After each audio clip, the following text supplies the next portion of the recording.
the seagulls follow the shore, it's because they think sardines will be thrown into the sea. Thank you. And as we say now in my country, they brought the buzz and they left the buzz in front of the goal. And the guy's talking absolute nonsense. Never heard so much rubbish in my life. Normal men. What do you mean, normal men?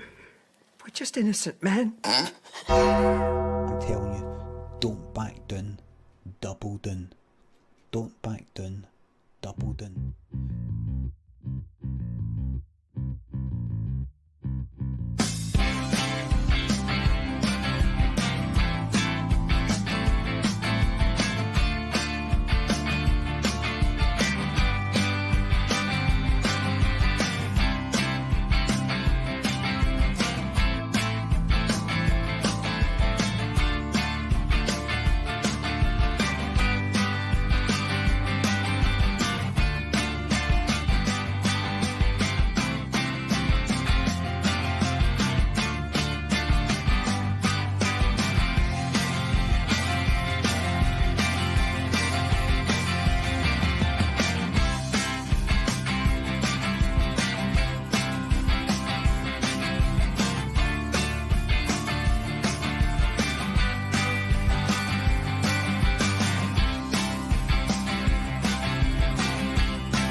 Yes, ladies and gentlemen, it's Friday night, so you all know what that means. There's only one thing for it.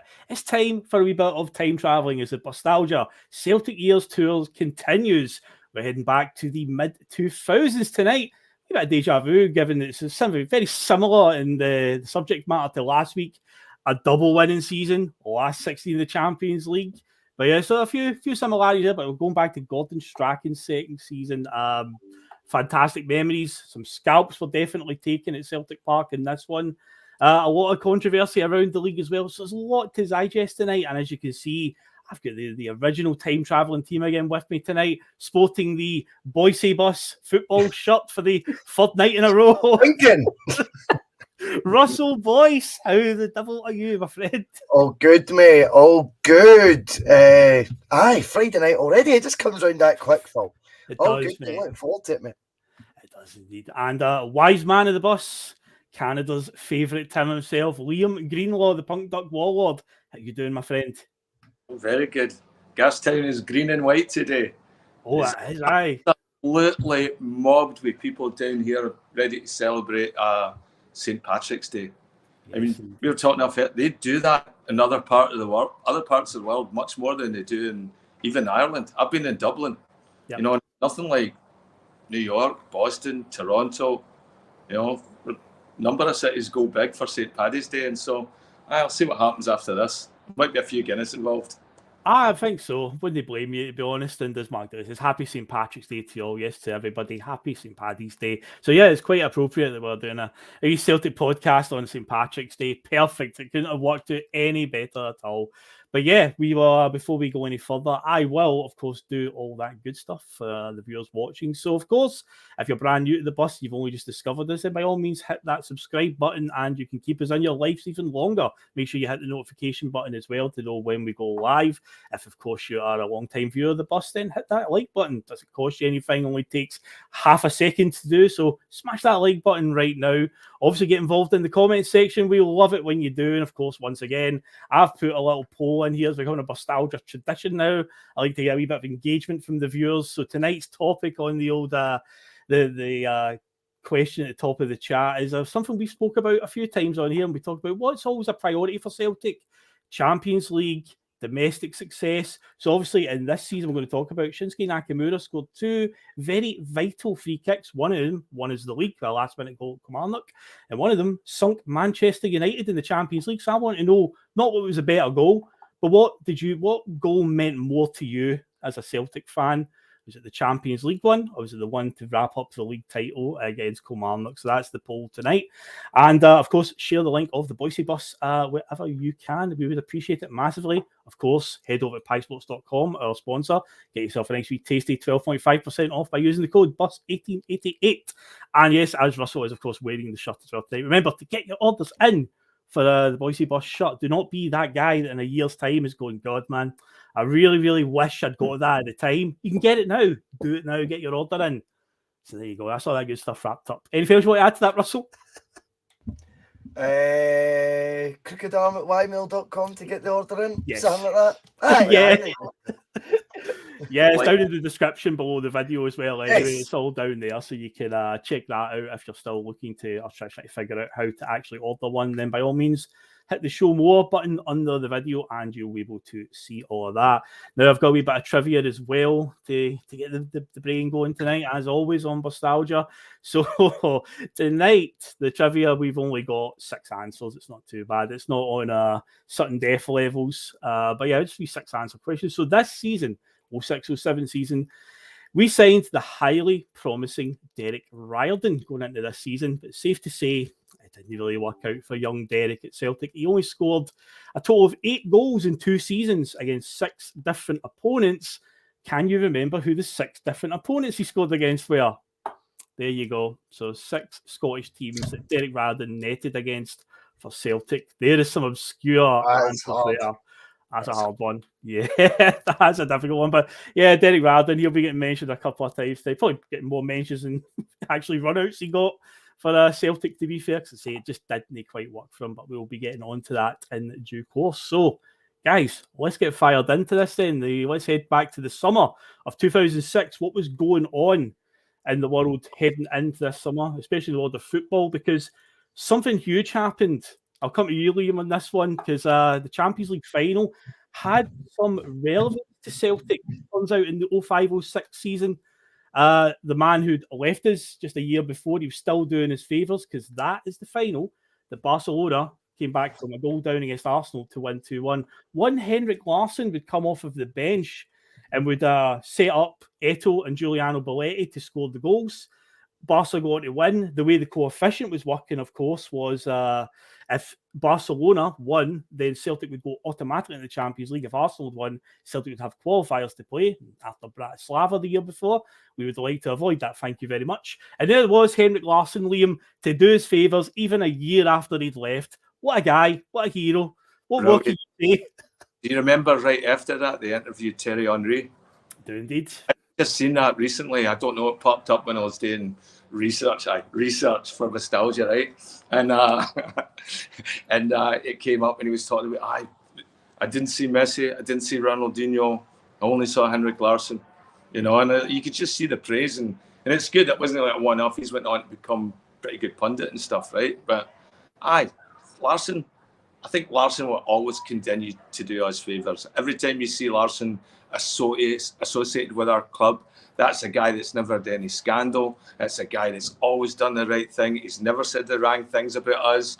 Always talks favourably of us, and he always is a Celtic at heart. And I think so. Yeah, he'll always continue to do us favour, whether it's recommending a player or just because somebody might have idolised Henrik Larsson. Right? It's just good when it pops up and it actually, you know, gives us one less qualifying game, you know? Oh, yeah. See, after Bratislava the year before, I think Gordon Strachan was still having nightmares at that point, so he's probably very thankful we had no qualifiers to navigate. But as I say, Russell, it's just typical of the man. It was just written in the stars. I think it also speaks volumes as well for the guy that he said to this day he still can't go back and watch the UEFA Cup final. Losing a UEFA Cup final means more to him than winning the Champions League with Barcelona. It's quite a telling story of just his love for this club and the love we have for him. Aye, just I think just because it's such a painful memory. I think the Champions League. I think Henrik had a sense of belonging when he was winning the Champions League. I think he was like he was always at that level. Do you know what I mean? I think he felt he'd earned the right to lift that trophy, Phil. Do you know what I mean? So I think the UEFA Cup final will maybe linger more in his mind as in a bad way, just because he'd done so much in that game. Not that game individually, obviously a lot in the run up to it, but in that game in particular, he really stood up, and I think it was just that'll just hurt him. Do you know? He's a winner, so he does. And but I think when he went to Barcelona, it was only folk in England and some of the Scottish media that were surprised he goes straight for Celtic to Barcelona.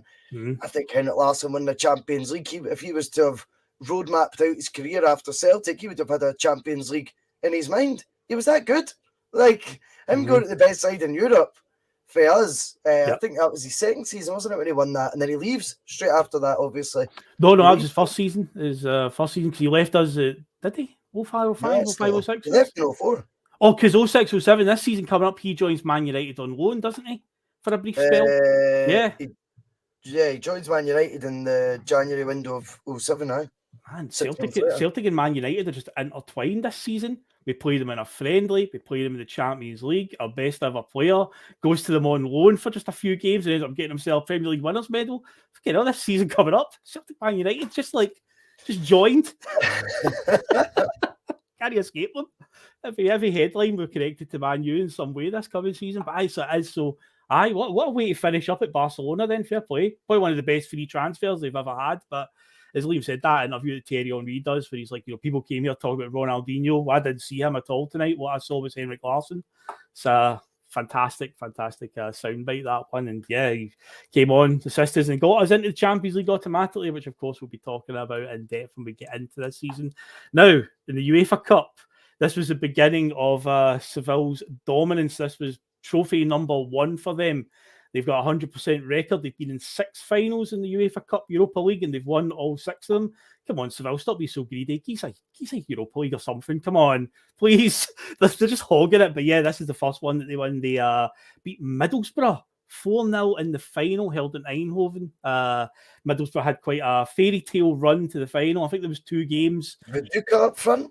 And Massimo Maccaroni, an Italian striker. I mean, what a name to have for an Italian player, Maccaroni. Yeah. Do you know there's a player that plays in the Italian League called Kevin Lasagna? Do you know that as well? I only know that from playing FIFA. There's a guy who played for Udinese a couple of seasons ago, Kevin Lasagna. That's true. I always thought Macaroni was a Scottish name. McDonald. Aye, Macaroni. Aye. It's got that ring to it. That's it. Liam Zovsky. He's away for a pint, away for a Guinness. But no, I remember this run for Middlesbrough. There was 2 games. I think one was against Stoya Bucharest.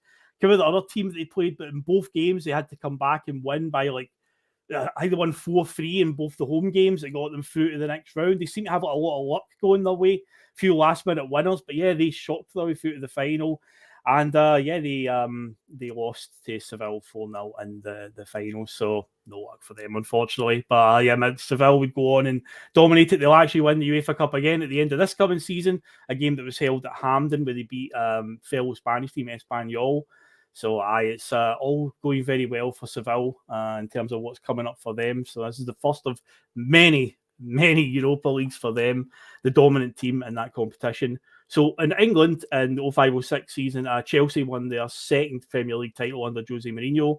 Liverpool picked up the FA Cup. That was the 3-each draw they had with West Ham when Steven Gerrard scored a thunder bastard. To his credit, it was in deep into stoppage time to make it 3-3. It went on a penalty shootout and Liverpool won that. And in the League Cup, it was Manchester United that won that. A very rare thing for the League Cup to go to Man U under Fergie. It wasn't a trophy that he'd really prioritised, but I think Jose Mourinho changed the thinking on that trophy for many of the big teams because they started to realise this trophy can be a good launching pad for you. But they beat Wigan Athletic 4-0 in the final. Wigan, the surprise finalist, but this final's remembered for another ruthless Fergie moment. Ruud van Nistelrooy was an unused sub despite all the goals and all the heroics he did at Man United, he had a very good sulk after the game, similar to John Guidetti did when I talked about when we won the League Cup of Dyla.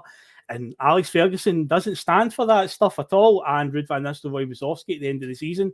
That was it. The relationship was broken. It was like when Jaap Stam trashed Fergie in his book and stuff like that. And he's like, is that right, son? Off you pop. So doesn't matter how good you are, Russell. Fergie's got no time for it. No, I got it. I mean, I think he got more decisions right than he did wrong doing I think that. he Do you know did, what I mean? yeah. Yeah. An ego Ferguson had as well, do you know what I mean? But Mhm. I think it was channeled the right way most of the time.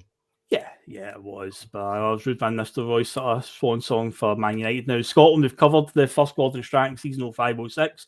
Obviously, we went on to win the league that season under Gordon. An extremely rocky start, to put it lightly, after getting trashed by Bratislava in the Champions League and then drawing 4 each from Motherwell on the first day of the season. We did recover and would win the league in record time. Hearts would finish second, and Hearts would also win the Scottish Cup, defeating the mighty Gretna, who are on a trajectory heading towards the Premier League at this stage. At this point in time, they're in the division right below the Premier League, and they would get promoted again in this season coming up. Sadly, though, for the season that they were in the Premier League, it didn't quite go the fairy tale way they wanted it to. And also in the 05-06 season, we won the League Cup as well. So Gordon Strachan started with a Premier League and League Cup double. Not bad, saying given the start that he had. Now, in the rest of the continent, in Italy, it was Inter Milan who won the title, because originally Juventus actually won the title, but this is when they got caught with the whole match fixing stuff. I think Fiorentina, AC Milan, and I think there's a fourth team that was dragged into it as well. But yes, like Fiorentina got put all the way down to the third tier of Italian football. Juventus's punishment was down to the second tier of Italian football, which, even though they were the ones that benefited the most, that's not really the most fitting of punishments. But it's a bit of a softball one, because they looked at Juve being probably the big team and thought, we don't want to punish them too much, you know. So Juve were heading down to Serie B for a season. But yeah, the title gets awarded to Inter as a result of that. But yeah, this is the summer that happened. Spain, Barcelona won the title. Of course, in Germany, Bayern Munich won the title. Why wouldn't they? France, Lyon won the title. There's going to be some significance to that going into this season, which we'll talk about very, very soon. In Portugal, it was Porto, and in the Netherlands, it was PSV Eindhoven. And yeah, the World Cup happened in 2006 as well. And it was Italy. To the backdrop of all the controversy that was going on in the Italian league, it was, in fact, Italy that went on and won the World Cup, defeating France in that penalty shootout in the final, Russell, which, if I remember right, we did the 06 World Cup episode of Bustalgia, you gave me a new perspective on the Zidane penalty, because at first I thought, that's balls of steel, man, that's just Zidane, and you're like, no, I'm not having that, no. It was a bit self-indulgent, wasn't it? It was a tad. It was, when you think about it, it did give me some new perspective on it, and his head was definitely gone, because that, of course, is the final where he headbutts Marco Materazzi in the chest as he walks off the park, and you get the image of him walking by the trophy, head bowed down, and it was just like, wow, what a way to end your career. That's like, what an image, a defining image for Zinedine Zidane, walking off the park next to the trophy. He was not in control that night at all from the minute one going on. Definitely not. If you've scored a Panenka penalty off the underside of the bar in a World Cup final and he'd butted someone, you're not with it, are you? No, definitely. The occasion's got the better of you, Zizou, hasn't it? Let's be honest. Oh, and he was retiring that after that game as well. That was his final game. What way you go out, man? But again, that could have been what you were talking about, where it was a bit self-indulgent. He obviously picked, I'll finish up on the World Cup final and go out a hero, and wow, what a way to go out. It wasn't quite the hero, but it was a hell of a memorable ending. But I love Zidane anyway. What a player. I can't stay mad at you, Zidane. What a player, man. What a guy. Amazing. But some penalty. Fair enough, man. It was a bit self-indulgent, but still, man, heart in the mouth moment, that one. I also just realised as well that on my notes that I sent you over, I'll send you a wee sort of thing list what we're talking about. I've actually forgot to do the sort of main transfers of that summer, but don't worry, guys, I've got transfer market open in front of me. So it seems like the big movers in that summer was Chelsea were bringing in Andriy Shevchenko, former Ballon d'Or winner. We spoke about Shevchenko before at this section, because what a player. We'll go to AC Milan, he had a great time, but the curse of the number 9 would strike for old Sheva when he goes to Chelsea, because he's one of the many many flops in the Abramovich era, a striker they bring in that just, it can't be explained how it happens to so many of them. You've had, obviously Drogba was the main success. Diego Costa could be argued to a point if he could keep the head. He was quite a success, but the amount of players, remember they bought a guy in called Kesman from PSV Eindhoven that was breaking all sorts of records in the Dutch league. He could barely get a chance at Chelsea, and it was like, what the hell's happened there? So Shevchenko became another one of those in the long conveyor belt of number 9 flops. But they did also bring in Mikael Ballack on a free transfer that summer. That worked out a wee bit better for them, didn't it, Russell? Yeah, Ballack, just a Rolls Royce of a midfielder. He was top. I think he was just turning 30 when he joined Chelsea, but he was still a huge part of their engine room for the next 2-3 seasons, wasn't he? He was class, big Ballack. Liked him, man. Now, quite topical today, Liam. Patrick Vieira has been sacked as a Crystal Palace manager, and in this summer that we're talking about, he quickly bailed on, I believe he went to Juventus, and after the scandal happened, he quickly got out of there, and he was off to Inter Milan that summer. But yeah, I know it's not quite relevant to what we're talking about, but you know what's coming next with these Crystal Palace the vacancy. We know what to expect in the next few days, don't we? I just find it quite difficult. I'm looking at the transfers. I saw Vieira, and I went, of all the people to pop up in this list, yes, today, of course, he's been relieved of his duty. So we're fully expecting another, Ange. He would be great for Crystal Palace, wouldn't he? It's coming, unfortunately. I mean, but don't know how happy Edward would be. He might have to run. Yeah, maybe. Good point. But it's going to be a crazy time for that every time. But I don't know. I think Ange's here for the long term. Yeah, definitely. He's building something. He's building a brand, right? He's building something bigger than a season or a couple of games or anything like that. He's building the philosophy, a way to play football. So I think I like the way he put them to bed early. And as long as it doesn't get crazy, I don't think he even has to come out and say anything this time. We all know he's here a lot longer than we expect. He is. There's a lot of wishful thinking going on, but he ain't going anywhere. But yeah, and from a player point of view, though, this was some of the Patrick Vieira quickly bailed on Juventus after their scandal, and he was off to Inter Milan. Also Chelsea, that was the season that they controversially brought in Ashley Cole.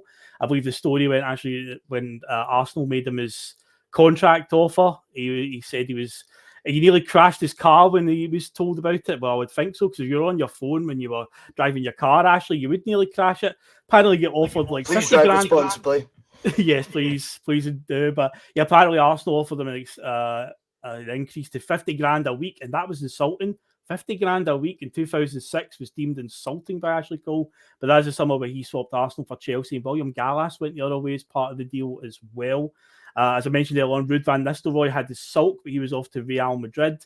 Michael Carrick joined Manchester United. Zlatan Ibrahimovic popped up again. He joined Inter Milan that summer. Sergio Aguero, somebody that we've mentioned as well in this section. That's the summer he transfers to Atletico Madrid. As I said in the previous episode, Atletico have a weird habit of just having amazing number 9s compared to Chelsea, who seem to have the opposite effect. Atletico Madrid seem to just pull all these number 9s from nowhere and just all turn into brilliant players. Dimitar Berbatov would join Tottenham. And do you remember Pablo Aimar? He was going to be one of the next big things in Argentinian football. Yeah, that was the summer that he joined Real Zaragoza. But I remember he was one of the many. He's the next Maradona type one. He played against us in the UEFA Cup for Valencia. Valencia, yeah, Pablo Aimar. Aye. So it was that summer he joins Real Zaragoza. But yeah, that's like the main sort of big names in terms of like transferring around the continent for that summer. So what was going on in terms of a bit of pop culture and so forth? So when the season kicked off on the 29th of July 2006, number 1 in the singles chart was Lily Allen with Smile. Razorlight were number 1 in the album chart with her self-titled album. And number 1 film at the box office in the UK was Pirates of the Caribbean, Dead Man's Chest. Now, for the festival lineups, here we go again. It's another game of Did Kasabian play at one of the festivals this summer? Because they pop up everywhere. Amazingly, they didn't this time. They're still not at that stage for the karaoke bands. They must have been somewhere. No, they weren't at Tea in the Park because your big acts there were Red Hot Chili Peppers and The Who were the headline acts on the main stage. and also appearing there were the Strokes, Franz Ferdinand, Paul Weller. Well, if Kasabian don't appear, Paul Weller appears, so, you know. Phil, Kasabian did appear that year. They did. Okay. They did. So the Sunday night, this was the choice of the four bands. I'm sure I've told you this before.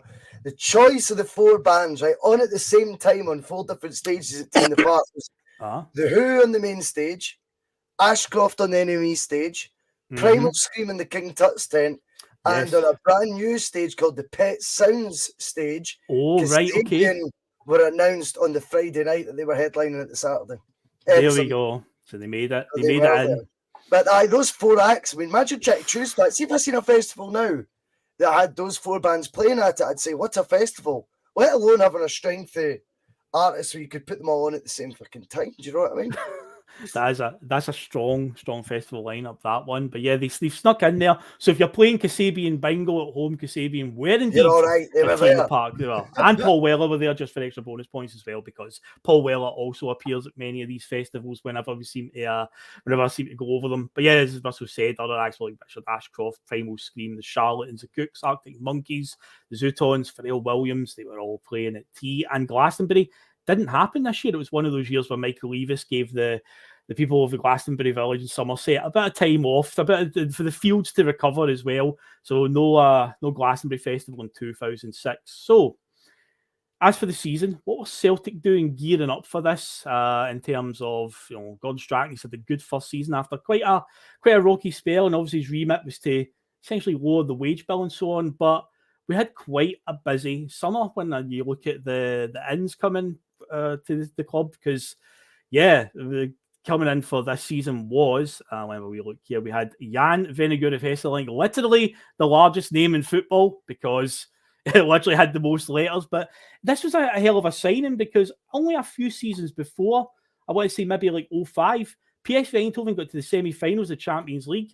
Vennegoor of Hesselink netted like 8 or 9 goals that season for PSV. It was a huge coup to get him. So I remember at the time we were linked to him, and I was like, no chance. I was like, he was one of the top scorers in the Champions League just a couple of seasons ago, but we ended up getting him for about like £3.5 million or something. It worked out. Oh, Jan Vennegoor Hesselink. Yeah, so he came in. Obviously, Thomas Gravesen joined.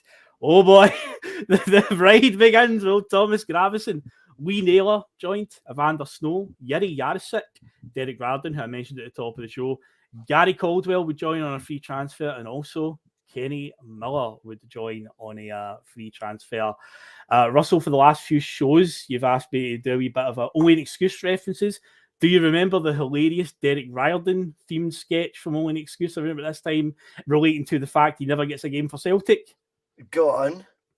So obviously Jonathan Watson's in the Gordon Strachan gear, jumping around the sideline. The commentator's like, oh, Celtic are toiling here. They really need a goal. Gordon Strachan's going to look to his bench. There's a fat guy with an eye patch, someone's granny, Blind Mick, the whistle player, a JK, and Derek Riordan. Oh, he's telling the JK to warm up. Derek Riordan's getting the jacket undone. He's like, on you go. On you go. So it was true, though, because Derek Riordan it just didn't work for him at all. And it just got to the point where what was going on? He never ever got a game for all the talent that he seemed to have in that Hibs team. Just fizzled out so quickly, man. Was there a story though? He went with Strachan's daughter or something? There was stories about that, yeah. There was a few different rumours. That's why he wasn't getting his game. Long before the days of social media. That was the rumour, like. I don't know. See, the more you find out about Strachan and his personality now, and some of the players I've talked about, Derek Riordan's went in with that haircut. Remember the one? It wasn't a mohawk. It was a mohawk, but it was without any direction. It was just going all over the place. It was a zigzaggy mohawk he had, and I'm sure he's walked into the change room and he's like, brass is that, and wee Gordon's just walked in and went, no. Mine's made up already. That's it. Like something like that would set him off. No, I think it was a wee bit more serious than that, going by the rumours. Yeah. I think it was worse, actually. I'm doubling. It was much worse. It is one of the great mysteries, it really is, because you have all the talent that you seem to have, but he also is from that conveyor belt of Hibs players that just seem to be just bams, really. You just look at it over the years. Gary O'Connor, Derek Riordan, Lee Griffiths. There's been quite a few that have came from Leaf, from Hibs to. It's been a bit of a madhouse. It really is. But I was very excited when we signed him. He was one of out of the players that we signed that summer. He was one that I was like, oh, I'm really excited we got him. It was like we signed Gary Mackay-Steven for Dundee United, but we also signed Armstrong at the same time. And it's like Armstrong's actually the one that you want to be excited about. But Mackay-Steven was like the skiller, the trickster. I was excited about him, but Derek Riordan, again, I was like, oh, this is going to be great. But no, he just fizzled out. But Russell, you've mentioned before on the show, you felt that Yesssss was quite acute as well for the club. I watched up right through to the end of January on the Irvine Boys YouTube page. Yeah. That's what I've been doing for the last hour and a half. Yesssss was a player, man. Like, we got him for 2 million for Chelsea. Do you know what I mean? Russian international. You just couldn't get someone like that now for that sort of money. Do you know what I mean? You couldn't even attract them to come up here. Do you know what I mean? But I think what's interesting about it is because we knew we had the group stage football. Now, I know there's obviously the theory that since Lawwell Ball came in and that's when we started. I think when you look at that transfer window, that looks like a transfer window that's kind of designed by the fact we've already got the group stage sorted. Yes, it's quite it does. ambitious. When you go through those names, Gaverson coming for Real Madrid, Yesssss coming for Chelsea, Vinegar Hesselink for PSV Eindhoven. Yep. You know what I mean? And it's like, and then obviously the best of the rest in the league. Kenny Miller, I remember being a bit of a big deal getting him on a free. I think that's a window when you look at it that because the qualification was done, we were up for pushing the boat out a bit. I would say, if you look at that window, I would say that's tooling your manager up. I would agree. Because when you look at what he achieved in the first season, given the rocky start, and I looked at all the transfers, plus I've not even told you the players that left in the summer, and again, you think his remit about downsizing, getting the wage bill down, and you're like, it was definitely in full effect here, but he definitely got in some strong players to help out in the season coming up. Now, here's one, Liam. What was your opinion when we did sign Kenny Miller? Because Gordon Strachan, over his time at Celtic, had no problem signing a player that had a background of playing with Rangers at some point. Of course, somebody that I've not even mentioned yet that joins us later in the season had a spell at Rangers in the 90s as well. He would also sign Barry Robson, who was at Rangers as a youngster. Was there not Mark Brown, the goalkeeper, was a Rangers youngster as well? There was quite a few. Gordon Strachan had no real qualms. And I think, Liam, as well, on the first season we did, the Strachan season, we were looking through the transfer rumours. Before we signed Boric, we were linked to Antti Niemi, who was a Southampton keeper at the time but had played for Rangers. But Gordon Strachan just didn't really care about any of that at all. No, and why should he? I mean, that wasn't really on our radar at all. I mean, for me, it was just a blip. We've signed plenty of people from either Rangers backgrounds have actually been through the academy and they've all done fine with us. Danny McGrain, Dean, Deluge. So I mean, guys that supported Rangers and that, and yeah, I thought it's just a way of moving forward. And I don't think our fans made a big deal out of it, like the way they did with Maurice Johnson or Neil McCann and stuff like that, where.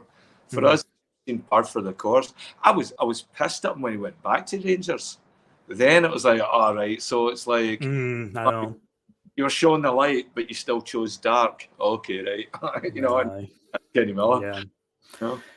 Aye, it's when he signed for Celtic, like I was genuinely like, okay, fair enough. If that's where Gordon Strachan wants to go, whatever. I wasn't overly excited about it, and I wasn't like raging or anything. I'm just kind of like, okay, cool, let's do it then. Let's see what he's got to offer. And when we actually sold him a year later, I can understand the business savvy of it, where get a guy for a free transfer, £3 million for him.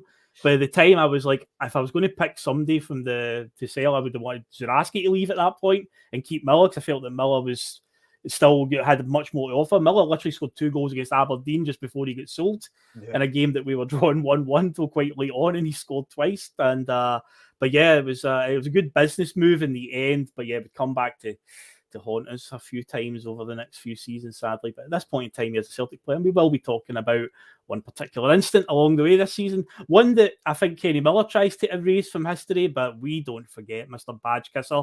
We don't forget that at all, so we'll definitely be mentioning that somewhere along the line tonight. So in terms of what was happening going out of the club, because to say it's quite a revolving door. Leaving that summer was John Hartson, Mo Kamara, thank Christ. Charlie Mulgrew left for the first time. Stan Petrov left after a couple of games into the season. It was pretty much on the cards. He was leaving anyway. Ross Wallace left. Stanislav Varga and Roy Keane obviously retired. Later in the season, there would be an incident in the capital over at Tynecastle. They would present us with a chance to sign both Stephen Presley and Paul Hartley, which we'll get onto in a little while. And also, you may forget this, in January, we signed a very under-the-radar Cameroonian defender by the name of John Joe Perrier Doumbé on loan from Stade Rennes. You've got to wonder if he'll ever amount to anything in a Celtic shirt. We'll keep our eyes on that one going forward. But over at the other side of the city, because I always like to, when we're doing Bustalgia, obviously I couldn't do it last week because they were nowhere to be seen. Where were they? They were wallowing down in the bottom division, but this season in particular, they are in the top flight. Alex McLeish is now gone. And they've got, and as much as we don't like to admit it, you have to give them what looked at the time a bit of credit on this one, Russell, because Paul Guen was quite a big deal. I mentioned at the start with the winners across the continent. Leon are just off the back of a run of about 4 titles in a row, and I think they still win like the next 2 or 3 after this under Gerard Houllier. But yeah, like Gwen coming in for them was like, that's actually quite a coup for them. Oh, he's like Real Madrid a lot, wasn't he? I think he did the X amount of titles in a row, but I'm sure he'd been in the Champions League semi-finals 3 times in a row as well. With Leon. Do you know what I mean? That's naming fear. 3 quarterfinals or 3 semi-finals in a row. Leon, bizarre. So they would have played us a few seasons before in the Champions League. When we played them. Aye. So his reputation was massive. And it was a bit of a all right, okay. I mean a bit of business here, and then I had a strange obsession with what was the country they got to see with Austrian football. He signed a few players for the Austrian league, didn't he? He did. Philip Sebo and Sasa Papic, I believe, were from that league. Papic, Sebo. Another one, a really skinny kid that played in the wing. No Weiss or something like that. Vladimir Weiss. That was under Walter a couple of seasons later. He came on loan for Man City, Vladdy Weiss. Aye. They got the Libor Sionko you're thinking about. Aye, maybe. Sionko. Yeah. Sionko. Aye. I just liked him as Mr. Bean, you know. I thought he was good. I'll just never forget when because typical Scottish media, it's always all about hyping them up. And I can remember when they signed Libor Sionko and he was like, he arrived at Glasgow Airport and he's getting ushered into whatever private car is going to take him to Ibrox. And Rahman Bardaj was doing the reporting for STV, and he asked him, because obviously it's the Czech Republic, obviously, and used to be obviously joined with Czechoslovakia, and he drew a comparison to Lubo Moravcik. Oh, Libor, we hear that you could be Rangers equivalent to Lubo Moravcik, and it's just like, if he's even on the level, even close to Lubo Moravcik, then my God, what a find that would be for them. But it's safe to say Libor Sionko most definitely was not their equivalent of Lubomir Moravcik Rahman. So he definitely got it wrong there. But yeah, there was a massive upheaval. So it was a big revolving door at Celtic that window, but obviously with a new manager coming in at Ibrox, there was a new change, new ideas, new vision. So the players that came in, say, were Libor Sionko, Carl Svensson, Lionel Letize, Jeremy Clement. I think he was quite highly sought after. Philip Sebo, Sasa Papic. They also signed Lee Martin and Phil Bardsley on loan from Manchester United. And Maktar and I, heading out though of Ibrox, was Soritis Kyriakos, it was pronounced, wasn't it? Kyriakos, Kyriakos, yep. He was a dirty bastard. And also, speaking of people, thank God they were gone. Peter Lovenkrands was finally gone for there. I'm sick of him scoring against us. So he was off ski.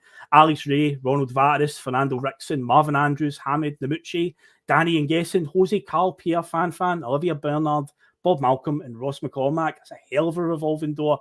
But yeah, massive change coming at Ibrox for this season, as Mr. Le Guen would find out very, very soon. They don't really like change. They don't really like breaking away from tradition, because it wouldn't end particularly well for Paul Le Guen just 6 months into the season. But say we'll get to that in a little while. Not to be overlooked though, because they finished second the season before. There is another team that we need to keep an eye on at this time, because obviously the Mad Vlad revolution is still going on. So they finished second, Hearts.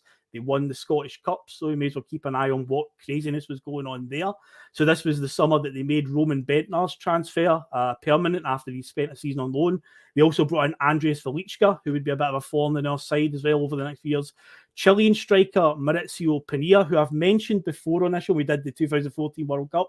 He was inches away from knocking Brazil out of the World Cup that year. His shot hit the crossbar in the 90th minute, and Chile could have knocked out Brazil in the Maracana. They also signed Christos Karapidis, and Marius Zaliukas joined them that summer as well.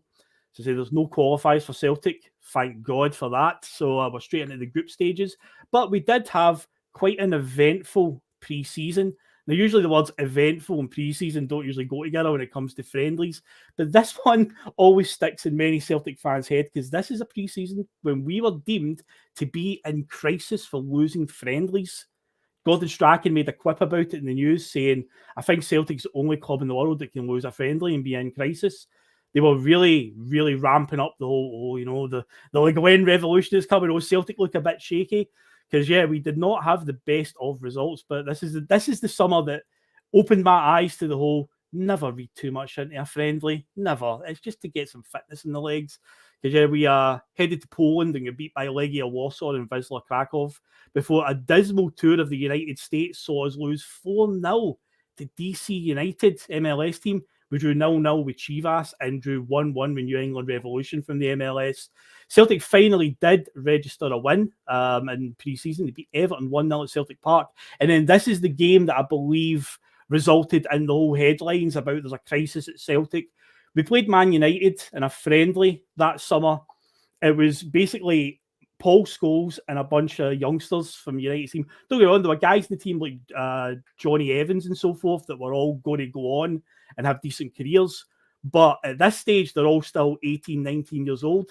They rolled up and they beat us 3-0. Do you remember that game? I thought it was on Channel 5. It was even broadcast live on terrestrial telly that night. And they absolutely scalped us 3-0. And Paul Scholes and a bunch of reserves just slapped us around. And that, I believe, was the one that got the headlines of, so looking a bit rocky at Celtic, Russell. Aye, I mean, it's so bedwetting pish that, isn't it, when you think about it? I mean, a friendly doesn't mean much at all. Do you know what I mean? Nobody cares, mate. I think that's a financial thing. You play Man United in the USA, getting a wee bit of revenue, get a bit more exposure, good for sponsorship and all that sort of carry on and spreading the name of Celtic. But I'll be honest, I've never really given a monkeys. I don't remember even back then thinking, I'm really worried that we've no. Do you know what I mean? We've not won a friendly. I'm not. I don't. Who cares, mate? Who cares? I don't know. Everyone's clapping Pam right now in the comments, so I don't know if I've missed something. But yes, Pam. Yeah, yes, Pam. Yes. Yeah. Yes. I don't know what's happening. There's a lot of it. Why not? Let's just clap Pam anyway. But we'll find out. Somebody will come in and tell us again if we've missed something. We apologise, but I remind us what's going on. Ah, right, okay, nice. I don't know what's happened though. I still don't know. Thank you very much, Pam. Thank you. We appreciate it. And this whatever the clap for say, we're happy to join in. Chairways, what is it? Aye. What are you clapping for? Oh, we don't know. We just keep seeing folk clapping Pam. And I'm like, hey. Aha. There we go. Nice because the Pam. Notifications don't come up on StreamYard. People. Aye, well done, Pam. Good on you. Legend. There we go. That's what it is. Well done, right? Pam. Yes. Thank you, Pam. Thank you. Legend. But we don't get the notifications through StreamYard. It's only on YouTube. They type of notifications come up. If somebody gets a membership for themselves, it comes through. But if somebody gifts a membership, they come up on StreamYard. So YouTube and StreamYard need to work on that one. So get it fixed. Whatever they need to do, get it fixed so we can see these things. But in terms of, funny enough, Liam, the last week, remember when we were talking about the friendlies, we talked about the flying halfway across the world for a glamour friendly. Funny enough, this happened again in this summer. It's weird how this season and what we did last week have got so many sort of parallels. Round the 16s, League and Scottish Cup double. And then, glamour friendlies, because with the world or the eyes of the Far East, particularly on Celtic at this point in time, bit similar to right now, funny enough, when you think about it. But with Shinsuke Nakamura in the team, Celtic made the decision to fly out to Japan to play Yokohama F. Marinos, who, of course, are quite relevant to Celtic because that is the club that we got Ange Postecoglou from. Again, another parallel to what's going on. But yeah, we flew out there on August the 3rd. It was after we'd already played Kilmarnock in the opening league game. We lost 3-0 in the game. And 3 days later, we played a league game at Tynecastle and Hearts beat us 2-1. And then, if that wasn't enough, we then flew down to London to play Chelsea in a friendly as well and drew that game 1 apiece. And it meant by the time we got to August the 12th, after kicking the league season off on the 29th of July, we had played 15 days, 5 games. Every 3 days, Liam, we were literally playing a game, 2 of which were friendlies, 1 of which was in Japan. It's quite an extreme to go to, but I understand your logic. Last week was saying it's a money spinner, it's just the way football's going. But even back in 2006, this was happening. Aren't you glad you just get invited to these things, though? I always liked it. I liked it. For me, it was always a sign that we were a big club. You know, how idiotic as that sounds. But it's there. It's like the fact as well, all right, I don't mind putting off a game against Gretna or something like that to go and play against Chelsea or whoever that's going to be. And I think that excites you as fans. And I think when you're with Scottish football as well, those little extras that makes it good.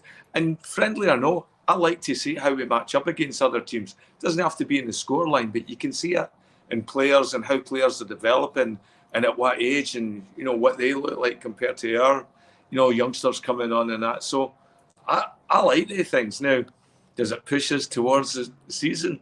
I don't know. I think it gets us up and running fast, especially for the Champions League, when we used to get drawn against teams like, Malmo and stuff like that were in the middle of the season, like Scandinavian teams and that. So I think that's part of Strachan, isn't it? Like fitness. Yeah, so it's true.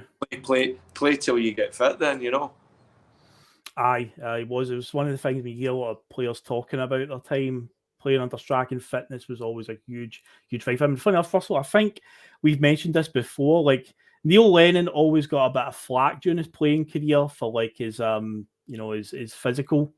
And when you look at this season in particular, because this season we play AC Milan in that Champions League game, and I can always remember a very infamous moment, even though we're going to talk about it later on, but I can remember this, and it's the game was on Sky. Sky had the Champions League coverage at the time, and it was Richard Keys, I think Ruud Gullit, Graham Souness, and Jamie Redknapp were like the pundits, and they were all having a right good chuckle at Neil Lennon trying to keep up with Kaká as he runs through to score that winning goal. They're kind of laughing at him. It's kind of akin to Peter Reid when he tried to keep up with Maradona in the 86 game in the World Cup when Maradona just runs by everybody and Peter Reid is just blowing out his arse trying to catch him.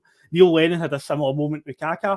And then I looked at the footage when we win the league at Kilmarnock, and there's a bit at the end when Gordon Strachan and Lennon are obviously celebrating, hugging, and Neil Lennon has never looked leaner in his playing career, I think, than that will be this season, because it's in the green and the black striped kit, and they're just like, he's hugging Strachan, just like, his fitness was actually fantastic. I always found it ironic that they were laughing at him for like how slow he was striking up with Kaká, and it's like, well, first of all, I'd like to see you guys strike up with Kaká. This is a guy that was Ballon d'Or winner at the time. And AC Milan going to win the Champions League. But I mean, in terms of fitness, if Neil Lennon was looking as lean as that, that shows you how much Gordon Strachan valued fitness.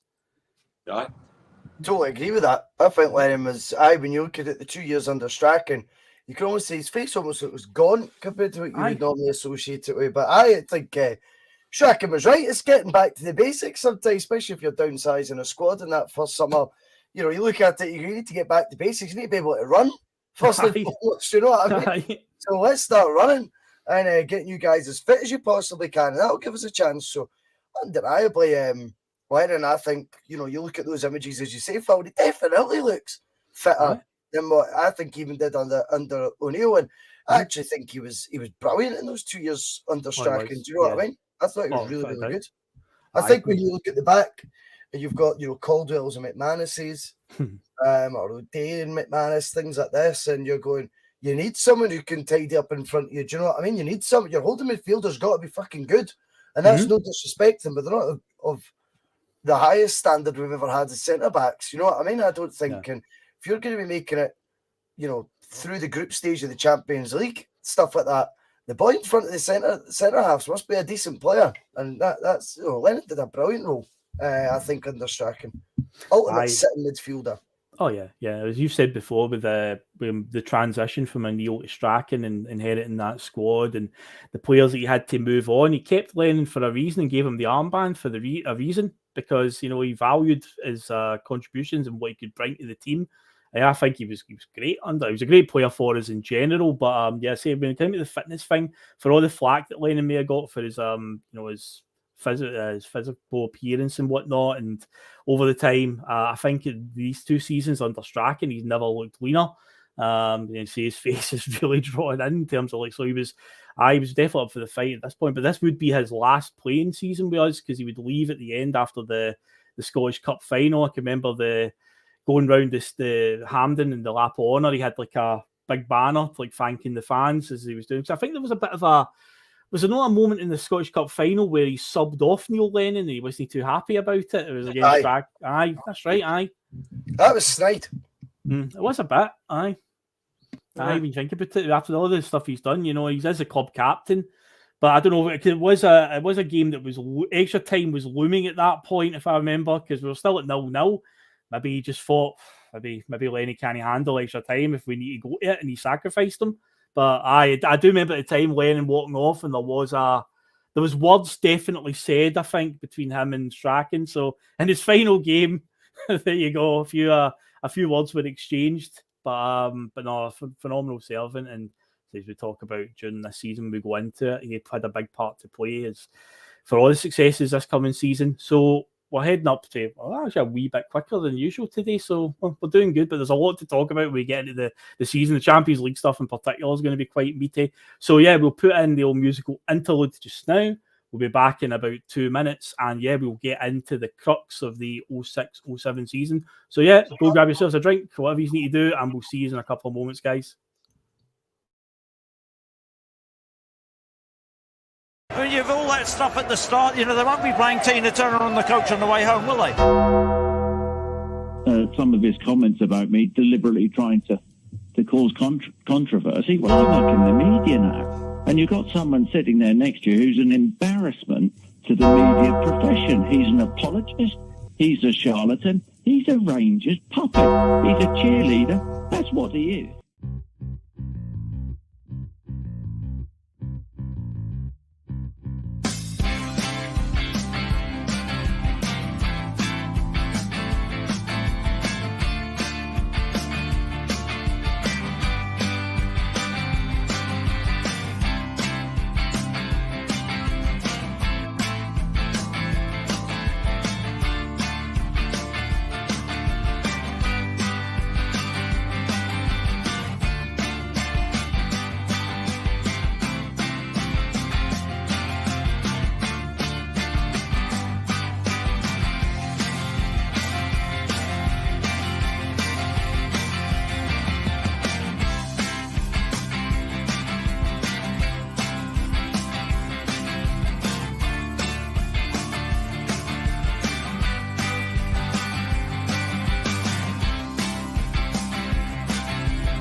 And we are back, folks. So we'll now get cracking into the old 2006-2007 season. Before we do, though, Liam, we've got another question from the viewers asking what's behind Liam. So Monty has come in to ask, what's behind you, pal, over your left shoulder there? That's a painting I'm just starting. So just rough lines on that one. There's a duck up there. And John Lennon, Yoko Ono, and that's Sex Pistols, Jamie Reid inspired print thing I did of the Queen, but with a mixture of God Save the Queen and Pretty Vacant combined. Yeah, okay. That's class. In case anybody thinks I'm like jumping on a monarchy bandwagon or anything like that, I wouldn't think so, right? I gave away enough money with her picture on it, so I want to get some back, you know. So any pals at once. It's amazing how many people like this stuff. It's art and that, and if it's something you're getting paid to do, then by all means, if it's going to whatever they ask for, then you've got the talent to do it, mate. So be it, and some of the stuff that you've showed us, or the work you do, it's phenomenal. And the viewers every week always seem to have questions of that ilk. What's that behind Liam? Tell us more, Liam. To say the wise man of the bus. If you can, go on Instagram and follow me at Punk Duck Warlord, and you'll see all my sorts of stuff and there you go. Area and all sorts of cool stuff. Indeed. So I jump on Instagram and give Liam a follow, and check out his stuff there. So we will crack on then with those 07 season, guys, and much like last week, most of it's going to be talking about Europe, because it was another epic campaign. After we talked about it there last week, Fortress Celtic Park was most definitely at its peak at this point, because in the 2000s, nobody was coming to Celtic Park and getting results under Martin O'Neill. We had a great run, and Gordon Strachan would continue it. Even though, things didn't go well in his first season, never got near the Champions League, said the top show. Henrik Larsson has helped us out massively. Because of that, we are once again dining at the big table. So there was no qualifiers. Hooray, thank God for that. But we got Manchester United, FC Copenhagen, and Benfica in the groups. Like most Celtic fans, guys, I take it the one that stood out there, because we love it when we get an English team. And what an English team to get. Alex Ferguson's Man United team with Wayne Rooney, Rio Ferdinand, Cristiano Ronaldo, Paul Scholes, Giggs, all of them all still playing. It was the one that stood out right away, like, this is what you want to see, Manchester United coming to town. And that was, so was your initial reaction, Russell, when that draw came out? Like, I have some of this. Oh, fuck aye. I mean, at that point, we didn't never cared who it was that was coming to Celtic Park. Do you know what I mean? The honest truth was, it was like, bring them on. You wanted to actually do a round robin of all the biggest clubs, do you know what I mean? Because you knew at home you'd get something off them. That's how you felt anyway, do you know what I mean? I just thought, it was a glamour draw, and we'll go do some damage to them. That's how I felt like. I think it was different then. And I mean, they talk about the standard growing now and stuff. I mean, you look at the Man United team, 22, 23-year-old Cristiano Ronaldo in them. You know, Giggs, Scholes, they were shy, like, standards so much higher these days. It's just nonsense, you know what I mean? I know. We were doing it then with Stephen McManus for the youth team, Paul Telfer at 35, 36 years old at right back.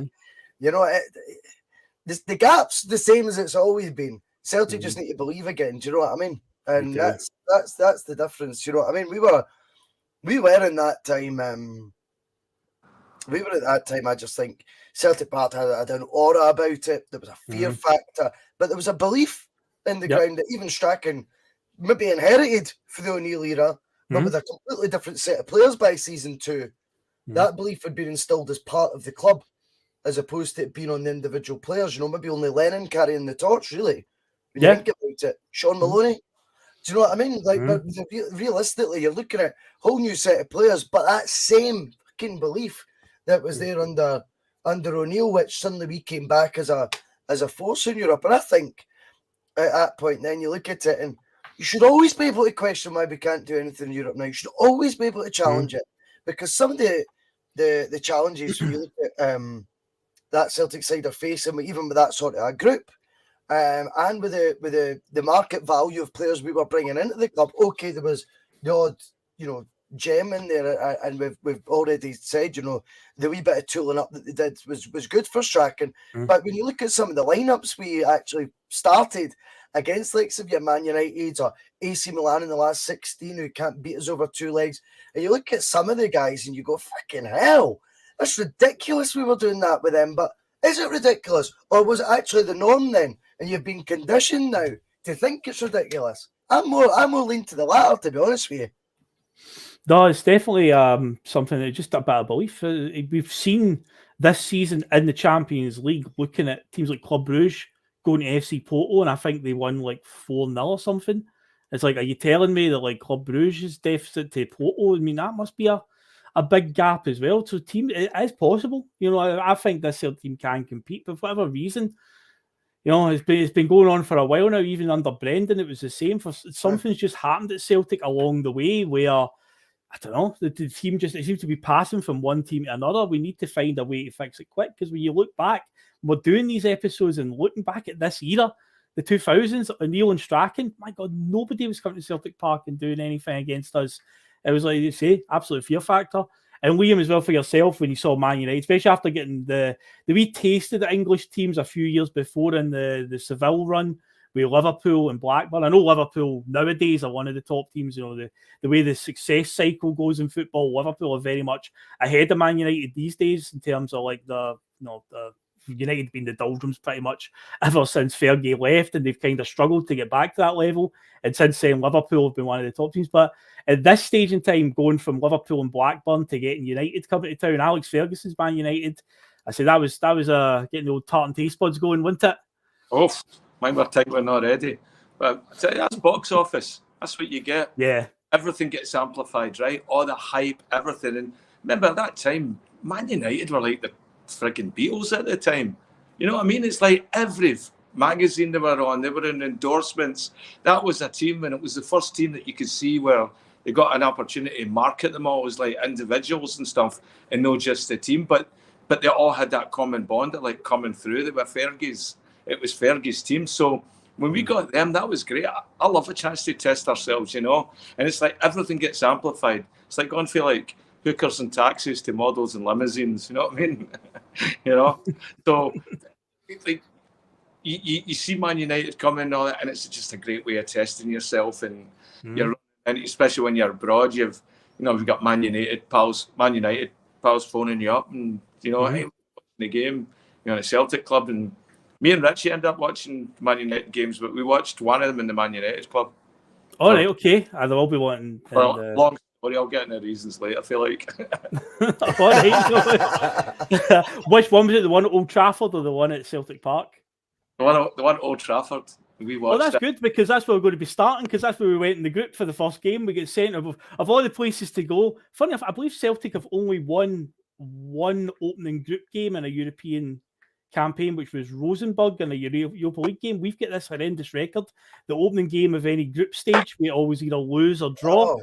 Yeah, it was one of the things that it popped up as a stat that eventually somebody noticed, and it was we played in Brendan's third season. We were playing Rosenborg in the opening game, and I think Lee Griffiths scored like a 89th minute winner to get us our first ever win in a group stage game on the opening day, because up then we either lose or we draw. So last week we talked about the Lennon season in 2012-13. We drew 0-0 with Benfica in the opening game as well. So a draw was actually good. But yeah, we going to Old Trafford this time. Start at the hardest possible place. But Jesus Christ, guys, we gave them a hell of a scare.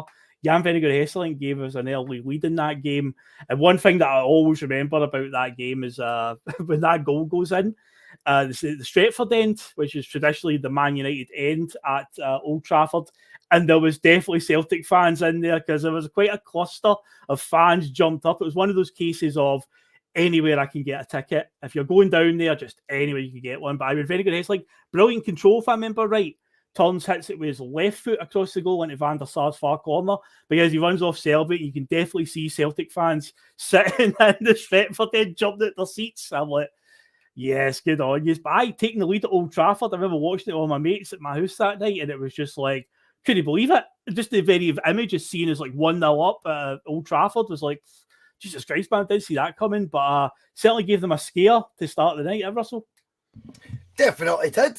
Do you know what I mean? I just think that at that point there was a fearlessness in how we approached that game. I think obviously the mindset was to be aggressive, when we had the ball, and actually try and go for the jugular. If you get an opportunity, I mean, you look at where Vennegoor even takes his shot from. I'm not convinced nowadays you would see the striker even. I think they'd look for about another 14 passes before they would fucking shoot. Do you know what I mean? When they're in that position now. You know, he's got to go to the byline 3 times, 4 more cutbacks. You know what I mean? Get the goalie to get a touch of the ball, then maybe consider having a shot. But I think Venegar. I think there was in the strategy, if you like, would have been, you know, if you get an opportunity, don't be shy. Shy kids get me sweeties. Just have a go. And I think there was an aggressive approach to how we played it, and Big Venegar gives us the lead, and it was a buzz, man. Do you know what I mean? It was a total buzz. But again, at the same time, it wasn't like, oh my God, we're beating Man United. I've never felt like that. Like, I don't know. I think it was more come on, guys in the quarries, come on. Have them. That's I was more of that attitude. Let's have them. I think there was, and I think it was more like that now. I think we look back to it more, and you look at it and go, oh, the feeling when we went to go up against Man U or whatever. And I think the reality is, at that point in time, I think we were more like, fucking yes, like as if it was a derby game or something, like, get into these bands. Like, I'm glad we're winning. But I don't know, I just think back then, you know, we were at it, man. We're up for playing against the bigger teams, and we'd found our place at the top table, like your chapter says, you know, with dining at the top table. We were quite happy to feast at it if we could. And it wasn't, you know, a pinch someone else's dinner. We were all up for it, man. And now it's like, oh, so grateful we're at this dining table. You know, thanks for just happy to be here. Hope they like the atmosphere. Fuck off. Do you know what I mean? Get stuck in about them. Yep. So you find out what they're made of.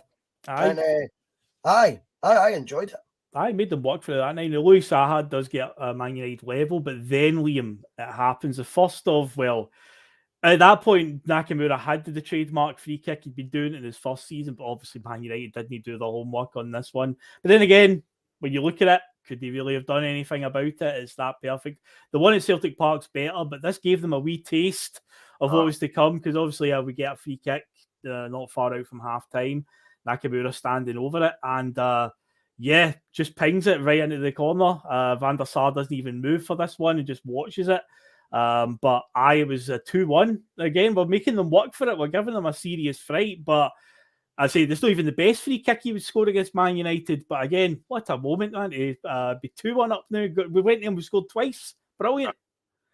So it was that point in the Toronto-Manchester United Supporters Club that they find out that there was actually a few Tims, and they surely heard us for the second goal, and we were like, get it right up, yes. I remember getting in early for the game, and you know, you hear all this sanctimonious bullshit of like, oh, well, you know, the Jock League and this and that, you know, and this is Man United's son, and at that point, they loved the smell of their own shite, and so just wanted to tell us how they were going to take us apart, and it says, me and Richie were in that the other day because we couldn't drink in the Celtic club because we were barred, unfortunately, but through no fault of our own, really.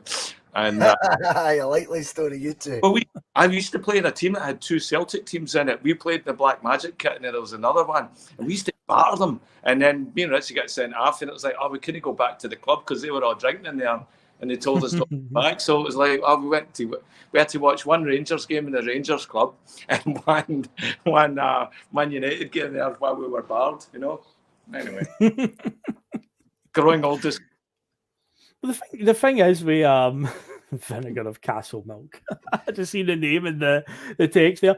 Thing is, with Man United, the Celtic though, there is quite they're all right with each other in terms of the fans. And I know you're saying like they found out or there's some Tims in amongst them, but I'd imagine it was it'd be different. It was like a team like Chelsea or something like that. Then I think there'd be full scale riots between the fans. But I think they'd take it in their stride, I would say, or were they quite angry about it? You get some of them that are really like knuckle dragger type that you see with the 3 lions and all that as well, and then a lot of the guys you know for playing football. If any of them play football, you know most of them, and they're usually the most handiest ones in the bar anyway. So you know what I mean. Everybody else is just sort of like fans and that. So you know most of the guys that are really vocal and stuff like that. But yeah, I've been in pubs where it's got. I've seen a couple of English guys go at it, you know, like supporting different teams inside a pub that's showing mixed football, but mostly it's pretty good nature. You know, usually it's not unusual to see tables full of mixed company. As I said, there's been a lot of Rangers supporters come in at Celtic clubs and vice versa, you know, in Toronto and all that. I mean, No, you don't get away with any nonsense of that. But you know, it's like sometimes that's your pals, you know, or your family's over and you have to take them somewhere, you know. I think we baffle them as well. What's that?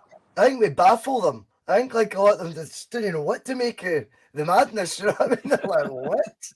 They're a different gravy, man. I mean, we tend to over-celebrate and just, but I've not seen anybody that's got as much passion as we do.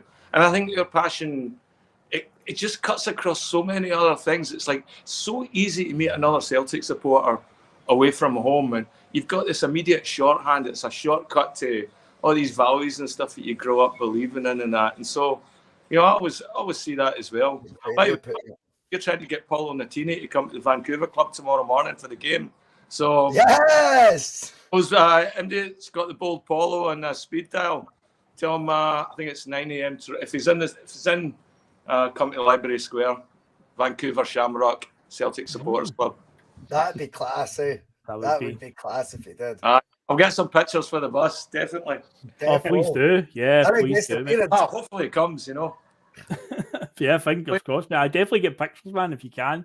That'd be massive. But yeah, it's just, say, with the Man United to Celtic thing, or like Just McGonigal saying went to Brian Robson's testimonial. Man United has a lot of Tims that say, or Manchester does. So there is a bit of an affiliation there when it comes to fan bases. But this game, let's say we're 2-1 up, and then Ryan Giggs took a little bit of a soft tumble, shall we say, in the box, turning them a penalty, which Louis Saha scored. And early in the second half, Ole Gunnar Solskjaer would score the winner. Now, am I right in saying, I've got a last image for this game, that is this the one that Gordon Strachan is giving Thomas Gravesen a right earful as they're walking off the park, because Strachan was fuming at Gravesen's performance that night? I believe he was just like, he was all over the shop, because there's a picture out there of like Strachan like pointing the finger right in Gravesen's face as they're walking off the park. It may even be just at half time. But yeah, I remember reading stories, but this is one of the games when I think Gordon Strachan realised that, yeah, this guy's not quite what I'm looking for in my team. Do you remember when he signed though? We had this mad like thought in our head that he was like a holding midfielder. Yeah. Is he heck? He plays everywhere. He plays everywhere. Right wing, left wing. He scored a hat trick away to St Mirren.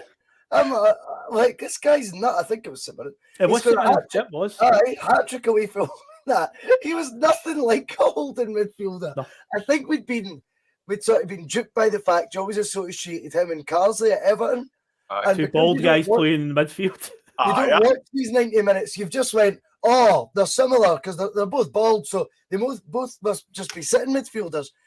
Gravesen was, I don't even think he knows what position suits him best. He was fucking everywhere. I don't think tactics or anything was something he maybe listened to all that closely. I think Strachan is very much all about the strategy, the tactics, and how the game's going to go, and stick to the area, and what the game plan is. I think Gravesen, he just wants to kick the ball. He wants to touch the ball. If that means he needs to run up the left wing to get his touch of the ball, so be it. Strachan probably had a realisation at Old Trafford that. Yeah. I think I've seen Strachan doing an interview. I think I've seen Strachan doing an interview where he talks about that. It might have been, has Strachan been on open goal? He's done open goal, hasn't he? Or am I imagining that? Strachan has, yes. Yeah, it might have been that then, where he talks about Gravesen. Because obviously with Cy Ferry, he's going to ask about Thomas Gravesen. And yeah, I think it was that one where it was that game where he kind of realised this guy just doesn't listen to instructions at all. But yeah, there is a picture out there on Google Images when you look it up of Strachan just basically shouting in Thomas Gravesen's face. So I think that was the game where he sort of realised, oh shit, this isn't the player that I thought he was, because yeah, he does start to fizzle out not long after from that game. But yeah, as Arthur Jack's also pointing out, I've got it around the wrong way. They went 2-1 up and Nakamura made it 2-2. But see, Solskjaer scores the winner. They beat us 3-2. It's an encouraging performance. By the end of the day, you know, we've still came away with nothing. It's one of those points, the plaudits not points type scenario where, oh yeah, everyone's going, oh, good game, Celtic, well done and all that, but ultimately we didn't get anything out of it. We gave them a scare. Just disappointed we didn't get a result. Aye, we made them work for it, but luckily though we've got Fortress Celtic Park to our advantage at this point because we quickly bounced back with 2 home victories, beating Copenhagen 1-0. And I saw Patrick McLaughlin earlier on saying he was disappointed to only win 1-0 against Copenhagen. It was quite a stodgy game, but at the end of the day in the Champions League, beggars can't be choosers. You just need to get the points on the board. Kenny Miller scored the penalty. Yeah. Miller had a nice wee spell in this group because he scores the winner against Copenhagen from the penalty spot and then scores 2 against Benfica in the next game, which of course is also the game that Stephen Pearson scored in. Remember, I did the trivia last week and I was saying about the Scottish players who signed from Scottish teams that have scored in the Champions League. And Stephen Pearson is one of them. But yeah, we beat Benfica 3-0. It was 0-0 up until about the hour mark, and then Kenny Miller gets like a quick fire double to put us 2 up, and then Stephen Pearson scores right at the death to make it 3-0. So after 3 games, we're on 6 points. Things are looking rosy. But of course, what comes hand in hand, Celtic good at home in Europe at this time, Celtic bad away from home in Europe at this point in time, because, yeah, we literally mirrored that result by going out to Portugal to play Benfica. And Gary Caldwell has an absolute Gary Caldwell disaster class. He scores an own goal. And there's another one where there's a long ball is coming over him and it just sort of hits his chest and rolls into the path of, I believe, Nuno Gomez, who makes it 2-0. We would lose 3-0 on the night. It's like, oh, well, 2 away losses, 2 home wins. Very typical of Celtic at this time in the Champions League. But up next, it was only the small matter of Manchester United coming to town. And this is up there with the Barcelona victory we talked about last week. This is one of the ones that's, etched in time forever. And here's an interesting story. Did you guys know about the rule change that UEFA had brought in that season about it was now record against rather than for qualifying rather than goal difference? Yeah. Because I do not remember it at all, and I only found out, and I think I only found out at the same time that the Sky Sports team found out, because at the full-time whistle of this game, there's a rousing rendition of "You'll Never Walk Alone," right? And all the Man U players are trudging off, looking gutted that they've got beat. And Richard Keys is like, I've just been given confirmation that it turns out Celtic have qualified for the next round. And it was like, what? And then they're talking about it in the studio going, yeah, apparently the rules have changed this season and it's now recognised. Now it's at a point where Celtic cannot finish below second place. But yeah, even the Sky Sports team didn't know. But I generally don't remember at the time being aware of any sort of like change in the rules where it wasn't about a goal difference anymore as a tiebreaker. It was record against. And yeah, so it was based like if it was knockout, do you know what I mean? Like we'd had a better record against United. Is that what it was? We now United would have been. It was 3 each on aggregate with United, and we would have had 3 away goals. So goal difference was now no longer the tiebreaker. So it was points, and then record against was your tiebreaker. So it was but we came along. But obviously this game, was that the last game of the group? No, second last. We actually qualified with a game to go. A game to go, 5th game of the group we qualified. We still had Copenhagen to go to for the final game. Right. But this game, I remember Bobo Baldi playing in this one. This is the final season when Baldi still got regular game time. It's next season he starts to get really phased out to the point where I think he only played like 2 games all season. But there's a moment in the first half where Cristiano Ronaldo wins the ball on the halfway line and he's bearing down on our goal. And Bobo Baldi, with that, how we're having the long legs, he can cover more ground really quickly and he catches Ronaldo. And it's one of those ones where he has to slide tackle him from behind. And usually that would result in something bad if Bobo Baldi was doing that. But he timed this so perfectly to get in there and manage to get the ball away from Ronaldo just before he shoots.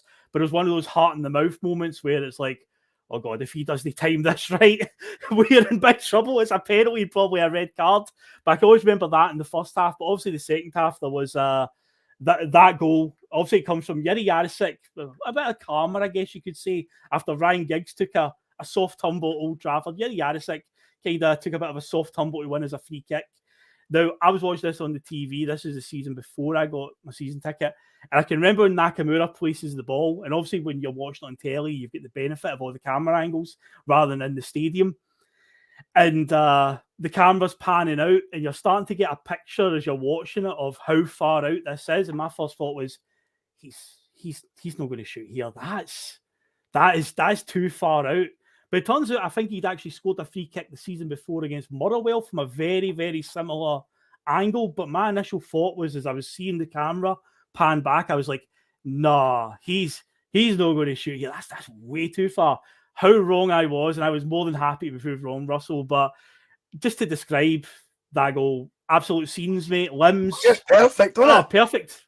Just a perfect free kick. It's, you know, the composure he's got to do that as well. He just turned into almost a science hitting free kicks, you know what I mean? As opposed to, he just thought, well, you know, up and over the wall. That's the exact area I need to get it in at this pace. He's got so many identical ones, you know. That's what I mean. He made it methodical. Do you know what I mean? He's free kick. I was thinking when I was watching the a lot of the stuff for the from this season when I was doing my homework, Phil, and I was like, you know, when I come in, you just think maybe when you've seen him get the ball up and over the wall, they could have changed. You know, teams would change their tactic. You know, I know obviously he could go to the far post, but if he's predominantly always going over the wall, and I know he did score a few at the far post, as we'll get to at Rugby Park and stuff, but I just wonder if you could try and approach it a bit differently and position the wall differently, or maybe drop the wall a bit deeper and just allow more Celtic players into the box and make him have to pass, as opposed to just if you keep setting up in the traditional way to try and stop an Nakamura free kick, he's going for technically it's the exact same thing he's got to do each time. You know, and I just wonder if there was more ways they could have thought about trying to defend it. I mean, obviously, what the fuck do I know? Do you know what I mean? But I just think there must have came a point where you're setting that wall up, knowing that he can get it up and over you, and knowing there's a big gap behind you because the keeper's standing over the other side. I just think to myself, was there another way they could have just sacked the wall? We'll all just defend the box. He ain't going to shoot then, or if he does, it will get boxed.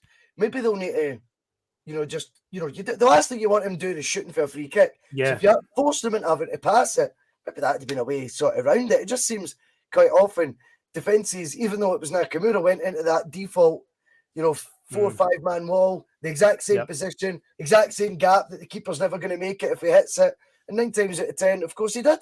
It just seems like, surely there's got to be another way to sort of, I don't know, you know, put an obstacle in the way of this, because a spanner in the works, because it just seems like if you set up the same way each time for Nakamura, he's going to get plenty of practice at that angle.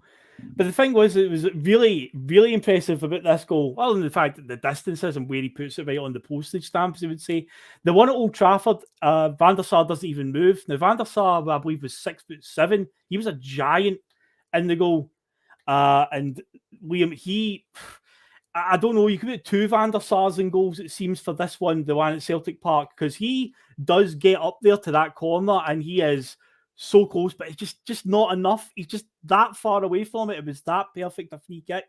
But yeah, nothing Van der Sar could do. Say some distance to ping it from, and I say absolute bedlam. But yeah, it was impressive. Because I say the first one at Old Trafford, Van der Sar makes it no easy for him, but obviously doesn't move. But even when he did actually get his big frame moving, he still couldn't get near it, Liam. I think that was goalkeeper arrogance, you know. The first time, you know, okay, it took me by surprise of that.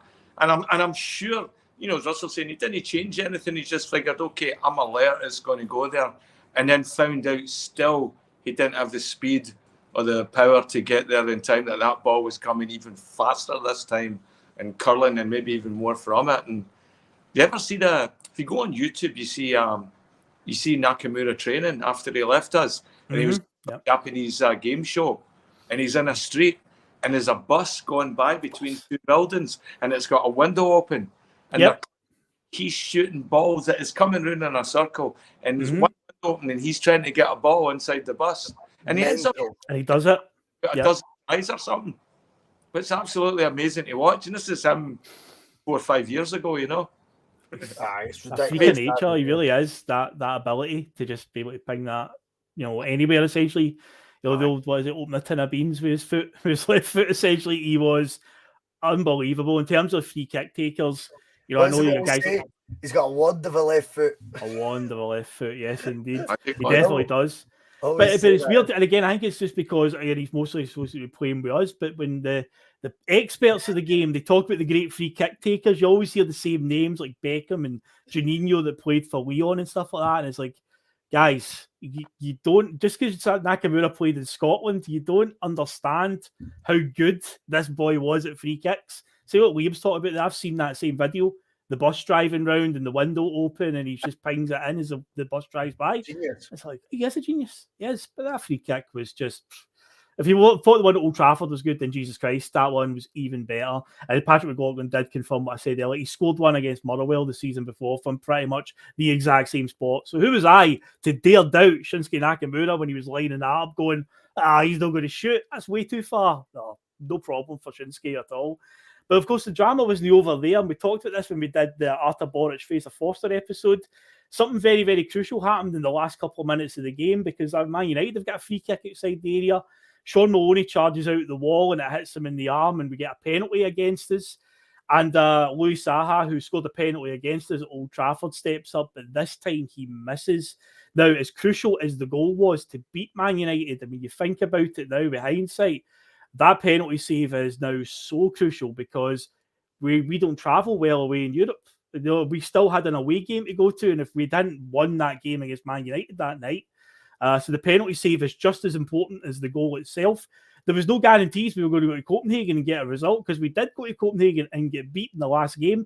Okay, maybe it was seen as a dead rubber, and maybe the players did take it a bit later. But again, with hindsight being 2020, would the players have, been able to get a result out there, given how everything that can go wrong for Celtic away from home in Europe tends to usually happen? So there was no guarantee. So that penalty save from Boric was just as big a moment to obviously get us the victory, get us over the line and confirm our place in the next round. And history was made, guys. That was us into the second round of the Champions League for the first time. And I was watching the footage of the free kick, and it was from a fan in the stands. I don't know what kind of phone it was. I didn't know Nokia 3310s could take videos, you know what I mean? But my God, 2006, Jesus, man, that's wow.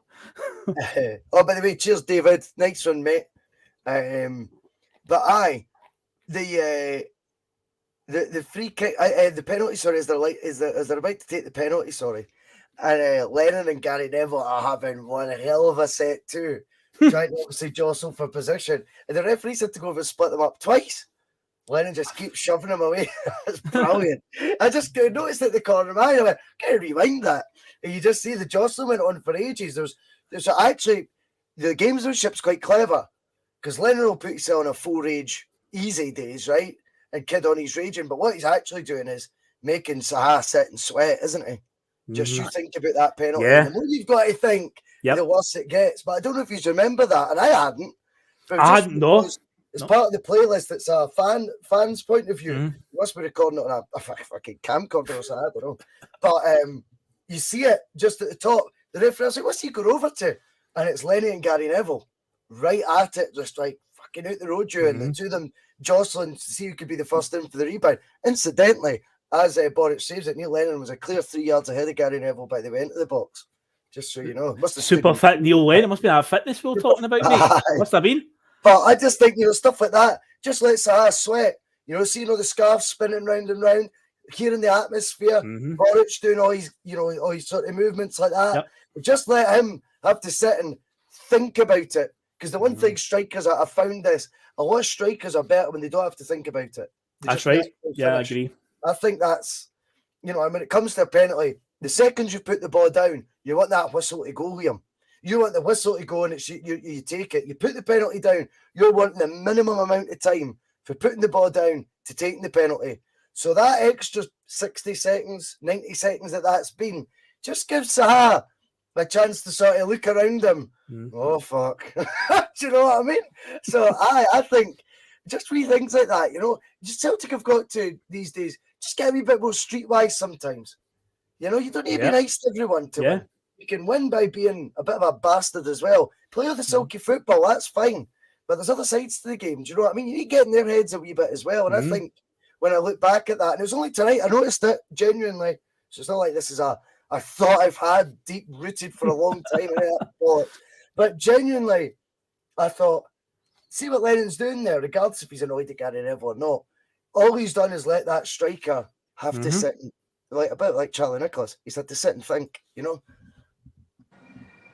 Aye, when you look at Brown Warriors' comment there, Neil Lennon didn't need any pace because again he's thinking, he's playing the game with his head, and that was just a captain's role again. But he's like, what can I do to disrupt this? You're right about the penalty thing. I'm always a big advocate for that. You just place the ball, you make your mind up, and you just score. When they're having delays now for VAR checks and stuff, it's no helping. You get these fancy run-ups that players do, like Pogba does, when he jogs on the spot and all that. I'm not a big fan of all these fancy run-ups. I'm just a case of make your mind up and just stick to it. And things like that, where you're made to wait, it can intimidate the striker, and it obviously worked with Louis Saha. And it was a huge moment because Boric saves that penalty. We go on to win. Massive scalp. 9 points out of 9 at home. We've now officially qualified due to the new rule change. And it was so huge, that penalty save, because there was no trust in this Celtic team to go away from home and get a result. And we obviously did lose Copenhagen, but we were through. AC Milan awaited though in the second round, a team who'd only played just a few years before, the wily old veterans AC Milan. The AC Milan squad that I always call the Pro Evo AC Milan, because at this point in time, Pro Evolution Soccer was the football game to play if you were playing your PlayStation or Xbox or whatever. Pro Evo was the go-to game, not FIFA. And the team, AC Milan and Inter, were always the two best teams to go. Inter had Adriano, who had the ridiculous left foot. You could score from all sorts of angles with it. But that Milan team that they had at that point in time, scary good. And of course, this team would go on and win the Champions League in 2007. But a couple of years before, we'd played them in the Champions League in the group stages. They would go on to the final that year and lose to Liverpool in that 3-3 game that ended a penalty shootout. But yeah, we were playing them again, and much like they did in 2004, Liam, where they just showed that wiliness, that streetwise thing that they've got, where they drew 0-0 with at Celtic Park back in 2004 in the group stages. They didn't seem fazed by all the atmosphere and so on, and they just came and did what they had to do. It wasn't a thriller of a game. It wasn't a highly memorable game. In terms of the main moments, the one thing that always stands out for me for this fixture, the home leg, is Gilardino taking an absolutely horrendous dive to try and win a penalty kick for AC Milan, which copped him a booking.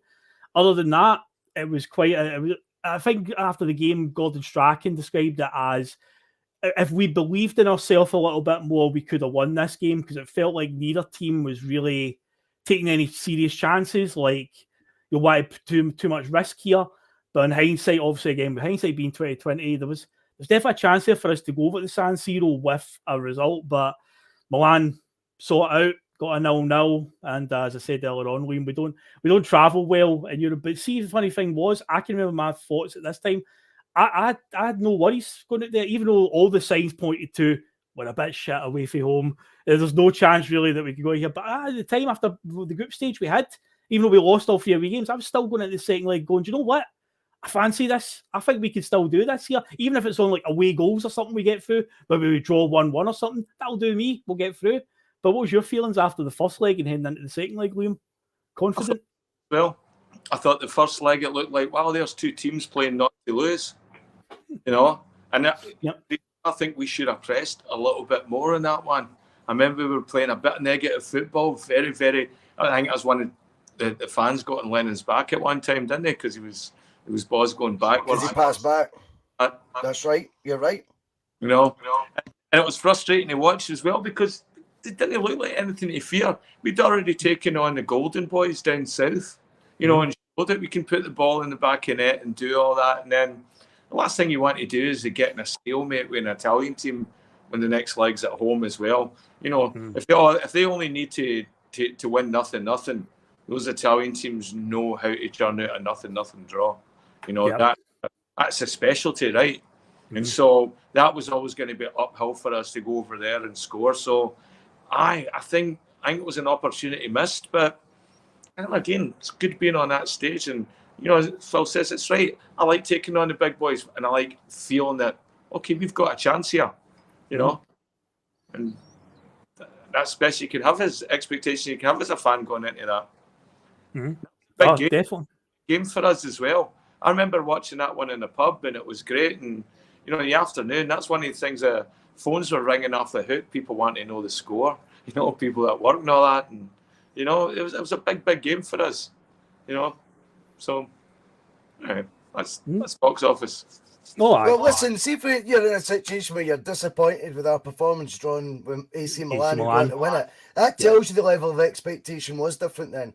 And it tells you need to sort of try and educate some of maybe the younger fan base, the ones that just maybe missed the 2000s, that are maybe the most vocal in the support now. And it's not me being patronising in any way, shape or form, but just that maybe you've been conditioned to think we can't compete against these teams, where it wasn't all that long ago. Before anyone starts, it wasn't that long ago that we were disappointed when the soon-to-be or the Champions League winners-elect we didn't beat at home. I know. And you were disappointed, and it's like now it's like, oh, well, it's great we were there the way. Whereas we never felt like that then. Even I think the way Liam's talking is shining through that. Yep. We never showed up that game, and I never felt like we had nothing to fear. And I think that once that attitude can get readopted in the modern era, you'll see a different Celtic again. But you've got to believe that you've got to get away from the headlines that are consistently about financial gulfs and all this bollocks. You know what I mean? Financial gulf's always been there. It's just the values are higher now. But it's still the same when you're up against a Ballon d'Or winner and you've got a freaking right back for Coventry City and Paul Telfer who's 36. Right, and you've got a 36-year-old holding midfielder up against a Ballon d'Or winner, stuff like that. It's like you've got to understand the gulf or the gap's fucking there. Do you know what I mean? It is there, and it can be overcome. You don't need to be conditioned to think this is going to be impossible. Do you know what I mean?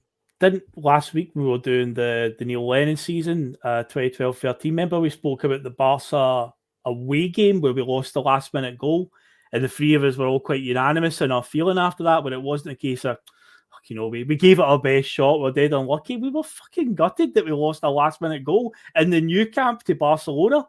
Well, actually, we felt that we were good value for a draw that night, and they lose the last-minute goal. We came away with that attitude. I had to say, I was fuming that night. I was it was Barca at the end of the day, what were we going to expect? After the way the game panned out, I was like, man, gutted we've done it. The same with that game with AC Milan there. After the way it all panned out, the 0-0 at home, you're like, God, man, see if we just showed a wee bit more. We could have beat them. We could have definitely took a lead to the San Siro, but wasn't to be. That's the attitude that you need. And it's good to say, and you're right, it does. It gives you an idea of where the expectation is. That's what you want the expectation to be at Celtic. So hopefully those days are not too far away again. We are coming away from these games and going, man. Well, you can't have your cake and eat it, Phil. You can't have your cake and eat it, because when we were supporting that Celtic team, we knew that Celtic team was not world beaters. Mm-hmm. We knew there was one or two like Naka with special world-class gifts in his game. But I wouldn't have described as a world-class player as such. I would have said he was top level, but I wouldn't have said he was world-class. But yet, we're constantly told throughout the season, once it becomes just domestic bliss, that we've got loads of these guys that are 20 million, 30 million pound footballers. Yet it comes to Champions League and all the excuses already laying out. Whereas we're talking about a team deep down, even back then, we didn't think was a great Celtic team. And we didn't. That's the reality. But we still thought, I don't give a fuck who's coming to Celtic Park, we should be beating them. So you can't, you can't have it both ways. That this team's the best team since sliced bread, but I don't expect us to compete in Europe. Well, only 17 years ago, we had a team that I thought was decent, but Strachan had done a lot of, sort of bargain hunting as well along the way and amongst it, or promoting youth, things like this. And I look at that team and I was like, well, I never thought they were great, but I still expect us to compete in Europe then. That's the mindset. That's how it should be. And, I just think you have 7-8 months of domestic bliss. They'll all turn into world beaters, and then everyone will change their narrative again come September time once the results don't go away, and it'll be financial chasms and gaps you can't close. And I just think, fuck that, man. Well, here's an argument of that. The proof's in the pudding. You're talking about that AC Milan game. Well, just a few months later, in 2007, we would play them again in the group stages the next season, and we'd beat them at Celtic Park. And our striker was signed for Motherwell, scored the winning goal. Exactly. Yeah, exactly. So that just proves a point right there. So just literally a few months after that, we do beat them, and yeah, Scott McDonald scores the winner, and Steve McManus, a player who came through our youth ranks, scored the other goal that night. So these gaps can be bridged. They can be. But for the second leg, say, and I mentioned it earlier on when I was talking about the Neil Lennon chasing Kaká moment, we gave it a good go out there. It was 0-0 after 90 minutes, but in extra time, Kaká, I say at this point in time, is he the reigning Ballon d'Or holder? It's around about that time anyway that he is the Ballon d'Or winner, 2007. So we're getting there. But yeah, he picks up the ball by the halfway line and just runs past multiple Celtic players and slows it away past Artur Boric to get the only goal of the tie. In the end, it was the second round, bit of money obviously earned from it and so on. We gave a good account of ourselves over the two legs. Probably could have achieved a wee bit more, especially after the home performance against Milan. But for the first time back in the Champions League in a few seasons, and especially under Strachan, after what happened the season before at the qualifying stage, it would set us up nicely for the next season, and we would repeat that feat next season as well. Imagine that, 2 seasons in a row, doing well in the Champions League. God, what would we give to have that again? But yeah, our European venture was over for the season. But overall, as I say, many, many pluses to be taken from it. And there was definitely some more scalps taken along the way. Now, let's turn the attention back to domestic side of things now for this season, because after Europe, obviously, the next big priority is obviously getting the league title and so forth. And as I said at the start of the show, Rangers have had a revolution. A French revolution is in town, or at least they thought it was going to be that. Revolution, easy for me to say, was coming. Paul Le Guen had brought in all sorts of talent from around the continent, and it didn't quite work out for them, because our games against them that season were at one point, I would say, pretty lopsided, and it wouldn't last too long for old Paul Le Guen. They were dropping points left, right, and centre, and by the time they went to play us in the first meeting of the season at the end of September 2006, we were already 4 points in front. A win obviously would be 7 points in front, and yeah, 2-0, we beat them pretty comfortably on the day. But of course, the goals that day, guys, Thomas Gravesen again, hilarious goal, if you remember it, with a shot from outside the area. Is it who's in goal? McGregor was in goal, wasn't it? All right. And he palms it up in the air, it drops back down, and Thomas Gravesen, the way he heads it in the net, it's like a tree falling over. He just kind of falls and just heads it. It doesn't quite a diving head. It wasn't Henrik for Sweden against Bulgaria, was it? No, it definitely was. It's akin to a tree falling, I would say. He just waits for it to drop out the sky and just leans forward, essentially, and puts it in the net. But one thing that always stood out for me with that one is that's one of those games where they've won the coin toss at the start of the game and they've swapped the ends, because Celtic should always be shooting into the traditional Celtic end, the West stand at Celtic Park in the second half. Very so often you'll get another captain when they win the coin toss will go, oh no, we're going to do it the other way. So Gravesen scores the opener, and it was actually at the Jock Stein end of the stadium. But was that his first goal for the club? I think it might have been his first goal as well. But what a time and what an opponent to get your first goal, and the madman that is Tommy Gravesen. Aye, because McGee's following it in, isn't it? That ball's going in. That ball's going in.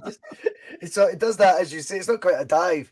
That sort of flop that he does, and headers it right on the line, just pinches it, and then goes absolutely tonto, which is good to see.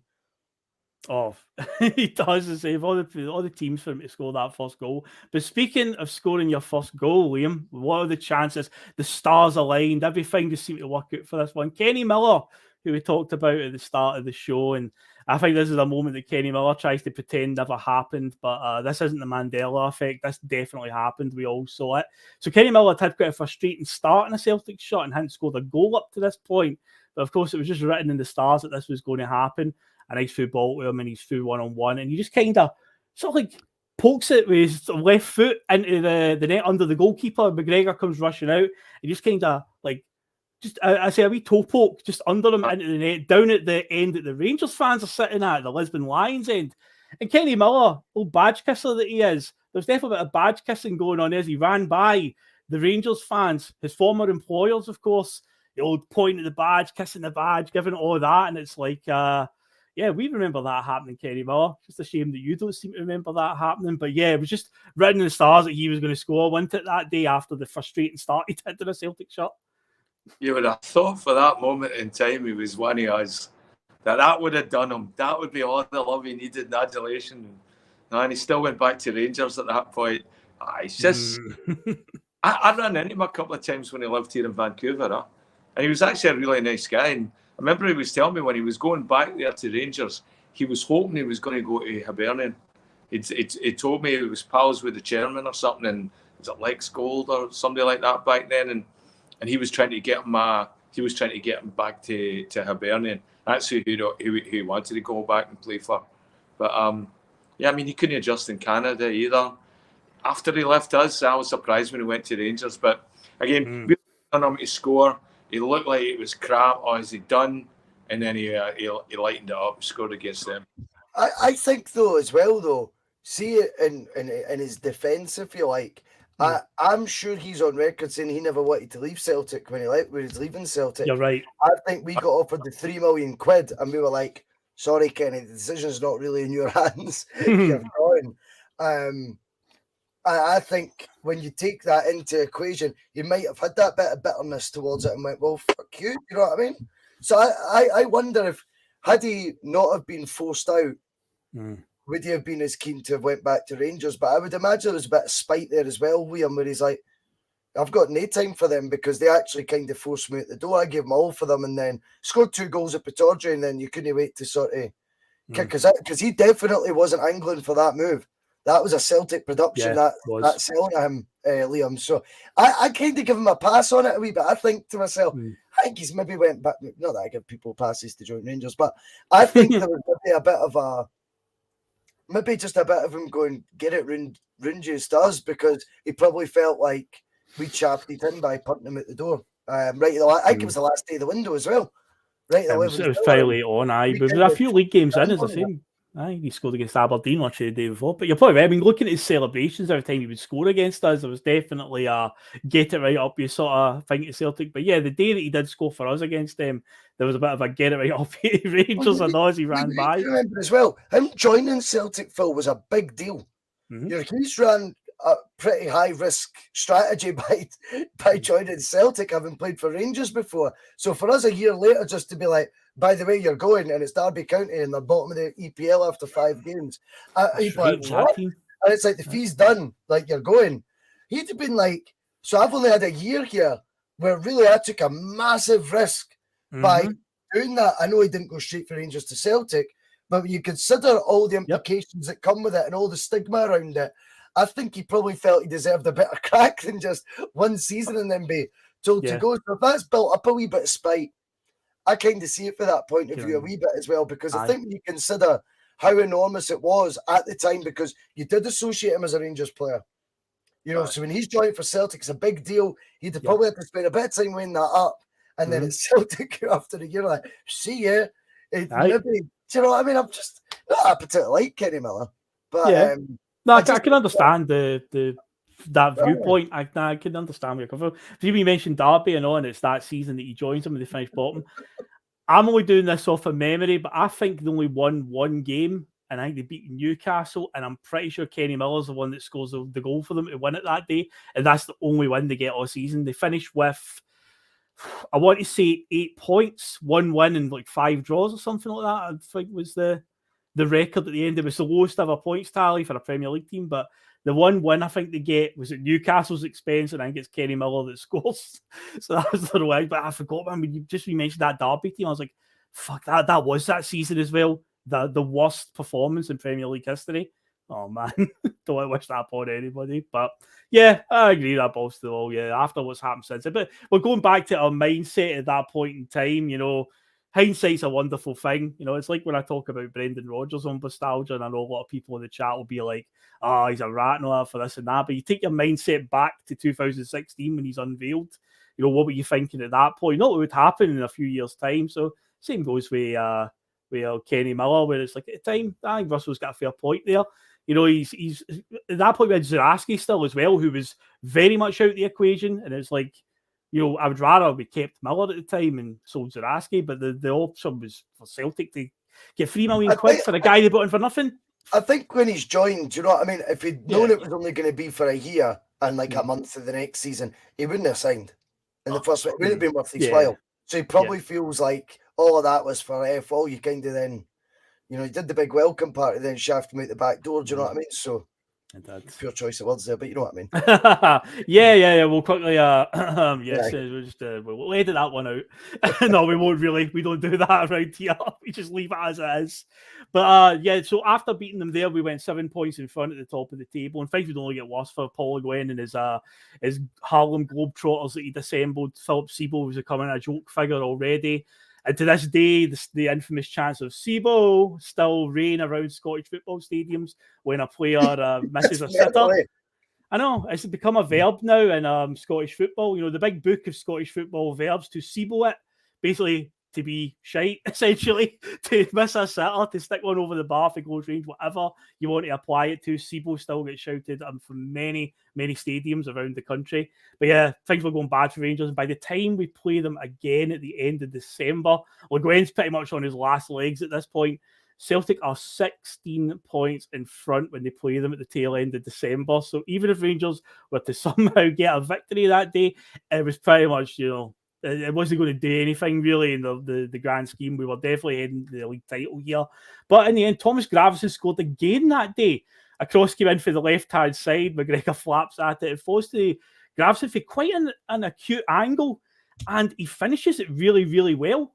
Takes it on the sort of half volley. And it just goes like a rocket up into the far corner. But yeah, Thomas Gravesen, 2 games against Rangers, 2 goals. Mad bastard that he is. Oh, thank you very much, Monty. Thanks, I appreciate that, mate. Thank you. But yeah, he obviously he's put us ahead. But that game played out a little bit differently, and it was kind of like the last real hurrah from Le Guen's team, where they actually played us off the park. We were hanging on at the end, and Brahim Hamdani equalised late on, but it was too little too late. And by the end of it, it retained our 16-point advantage at the top of the table. That was absolutely fine and dandy with us. And not long after that, Le Guen was already sent on his way. Not that it really matters much to us in terms of like what they do, it's their decision. But they pulled the trigger too early with getting rid of Le Guen. Just they didn't give it a chance to. Because this is a guy, I say, looking at his record, what he did at Lyon. This is the thing, though. This is where, see when Postecoglou got the job. This is what I was trying to say at the time. When folk were talking about transitional seasons, and I went, I love all this. This is brilliant. But it won't play out like that if we're miles behind. You'll have the knives out in no time. That's just the way it isn't between the two Glasgow sides. So there's no such thing as a transitional season, right? You don't get them. And that's how it was being pitched. Obviously, Andrew's the one, funnily enough, singing for the same spreadsheet as me. And he was saying, he knew he had to win. He knew he wasn't going to get away with going, but you can see what I'm trying to do come the end of the season. Yeah. Oh, I mind that trophy. The try and, see what I'm doing trophy. That wouldn't work. And that's what was pissing me off when fans were saying, a transitional season's what we need and, we'll get it right long term. I'm like, you'll not be saying that in 6 months. A transitional season's not allowed. So whilst Le Guen, yes, he'd done a big overhaul of the first team squad, unfortunately, the nature of it is when it's a 2-horse race, you've got to have them getting the results as well at the same time. Yeah. It's just that simple. And if you're not, you're gonna get your jotters. And I think then, if I remember correctly, had Barry Ferguson not tried to pin him against a wall or something mental like that? Was Chris Boyd raging about Monster Munch being banned, and that's where the Monster Munch nickname came from and stuff like that as well. Barry Ferguson, definitely, there's headlines around him at that point being the... Did they not punt him again? They punted him. They were fighting like mad, and it was very, very point. And it was the first time, but you really saw that Snidey side of Ferguson, and all the media perfectly aligned with Ferguson as well too. He was made to look like the hero, that he was standing up for traditional values and all that stuff, and that he wouldn't have that. It's funny, I really equate them hiring Le Guen to very similar to us in Dyla, although I don't think Scott Brown was as outspoken, as agitated as what Ferguson became. But you can see similarities in that as well. We could have went that way as well. We nearly did. Yeah, the diet thing in particular. Say Chris Boyd was raging about Monster Munch getting banned or whatever it was. That's where the nickname comes from. He gets called Monster Munch on Twitter and stuff like that. That's where it derives back to. Is that? But the Liam, you might remember, of course, with Rangers being the way they are and how they're set in their ways. They don't particularly like change or this foreign muck and whatnot. They had to go back to basics. Now, Walter Smith was doing a fantastic job as a Scotland manager. We'd beaten France at Hampden. Gary Caldwell was the goal scorer that day in October 2006. So things were looking really good for the Scotland national team. But yeah, Rangers, after sacking Le Guen, made an offer to Walter Smith, and him and Ali McCoist returned to Ibrox to be the new management team. As it would turn out, though, because at the time, from a Scotland point of view, it felt like we're actually going somewhere here. We're actually going to do something. Alex McLeish would come in and actually maintain that momentum, but that's another story for another time. But yeah, I was actually really gutted though initially. Again, behind hindsight being 2020 and seeing what McLeish kept it going. By the time when Walter Smith left the Scotland job, I was like, oh man, Scotland actually looked like they're going to qualify for a tournament. They're actually on course here. Fucking gutted. I wasn't even thinking about, or it might make Rangers better than anything. I was just like, oh man, from a Scotland point of view, man, I'm gutted. Absolutely gutted. That's probably one of the only times in my life I've really been deeply invested in international football, especially at the qualifying stage. Usually I just pay attention at the big tournaments, but at that point in time I was like, all right, Scotland, man, we're really going places. But I was gutted, man, when they poached them away. Did some job with the national team, though. That's the honest truth. I mean, he really did shake it up a bit. And I mean, he'd been out of football for a while. I think it'd only been the Everton job he'd had, other than Rangers. So I'd have been more gutted if he'd have took Tommy Burns with him as well.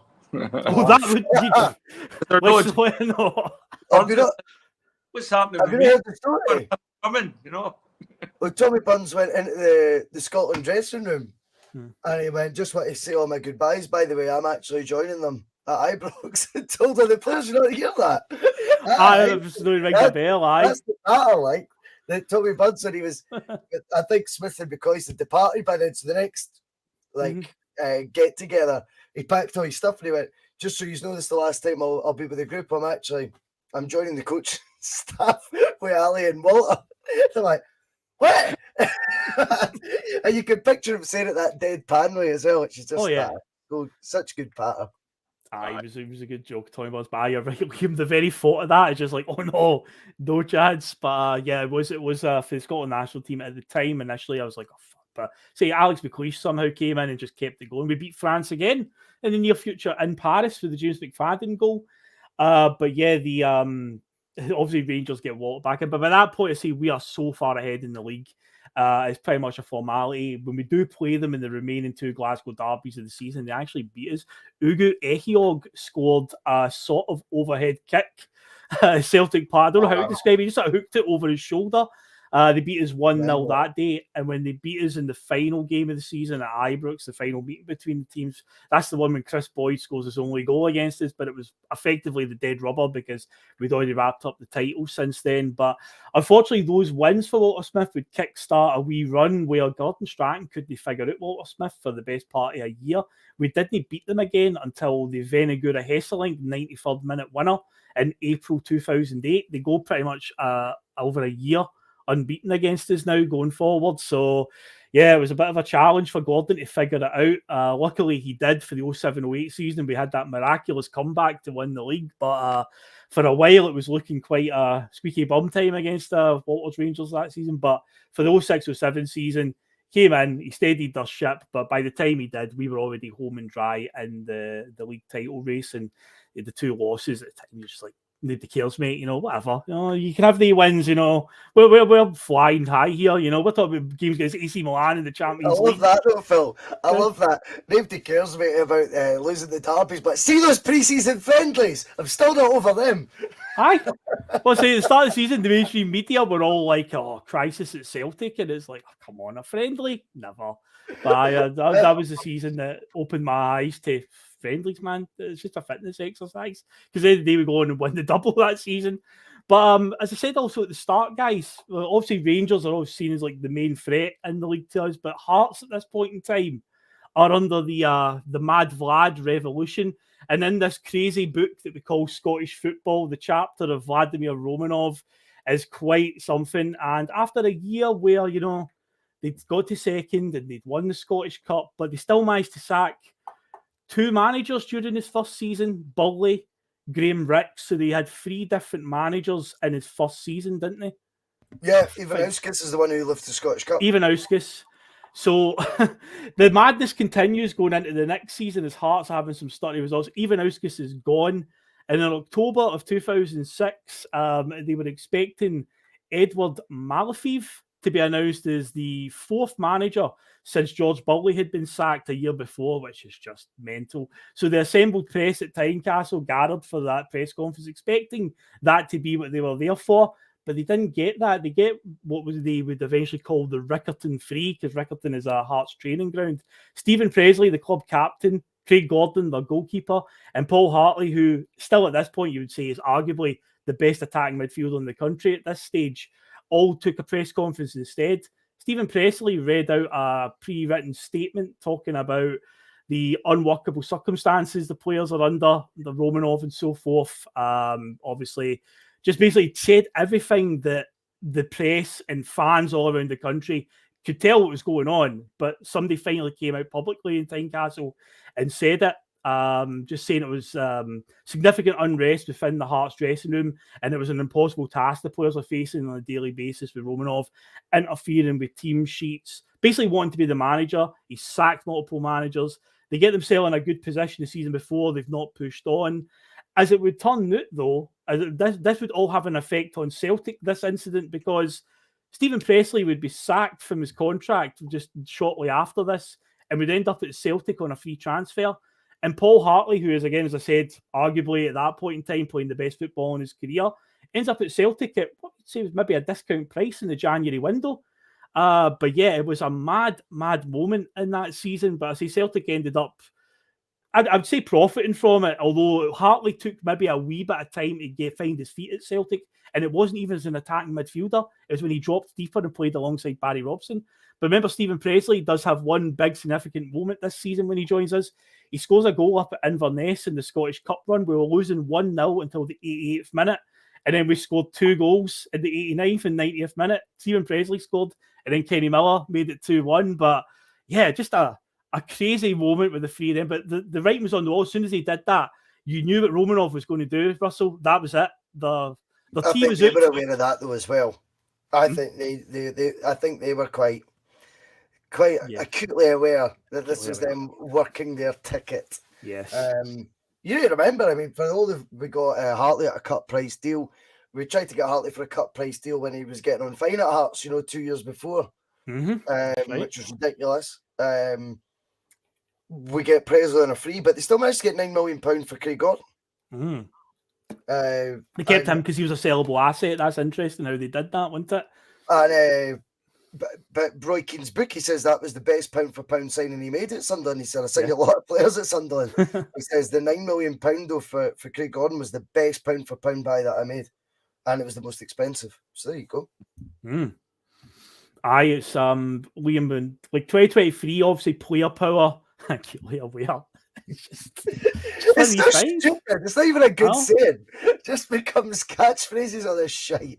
Honestly, it's nonsense. It's just, it's just got this aura around it now on the bus. It's just the way it's said. I think it's not even just like subtly put in there, where it's the cadence of the voice changes. Where you go, I'm acutely aware. There's like real emphasis on it. You know, a parody of myself. Oh man. But Liam, yeah, in 2023, like player power is like, if a group of players in a team want change and want a manager out, it seems to always go the way of the player. But back then, it was still quite unheard of, really, to see such a thing. But Russell's probably right in that sense. Well, they wanted out because of the basket case club that Hearts had became under Vladimir Romanov, and they kind of knew what they were doing. But Celtic end up getting Stephen Presley and Paul Hartley from it. And funny enough, we'd end up with Craig Gordon a bit further down the line. He went a bit of a long way for a shortcut, but he did end up at Celtic as well. But yeah, again, as I say, the mad book that is Scottish football, Liam, this is just another one of those crazy chapters where you've got players basically just coming out and defying the chairman and so forth. And yeah, just a mad moment, wasn't it? Mad Vlad, I mean, football, it's never not entertaining. It's true. Yeah. Soap opera or something like that. It's just things that defy reason and logic just seem to happen, and that's what I think. Even talking about the refereeing, the players' power back then, I think it was unusual. I think it'd be different. It'd be different if it was an English team or a European team. Players, I think, still had a bit of power at that point, price-wise and that. But but with Hearts and that, I mean, that had been such a basket case of a club. I mean, is anybody even surprised? No, as I said, when they came out and said that, they were telling us, the fans and all the press, we already could tell this, but it was one of these things that they were keeping behind closed doors. But they basically pulled the curtain back and were like, yeah, everything that you think that's going on at this club is going on at this club. And it was exactly what you thought. Aye. Exactly what you thought, guys. There's no surprises here. Here's a question, guys, a wee debating point. Brown was saying we should have signed off. So if we'd signed Craig Gordon at that point in time, still with Arthur Boric on our books, Craig Gordon, what does he get a look in? Is that whole thing of you can't have too many good players? I think Strachan would have rather had Craig Gordon to work with him than Arthur Boric. I think Arthur Boric is, whilst a brilliant goalkeeper, I think Strachan's patience levels at times with certain individuals get stretched, and I don't think Gordon would have given him the headaches that Boric would have. So I think he would have looked at that as going, oh, perfect, now I've got an excuse or a way out here. But when you look at the £9 million fee, I mean, they would have probably put a premium on it as well. So you're talking then an 8-figure sum, which Celtic have never spent on a player.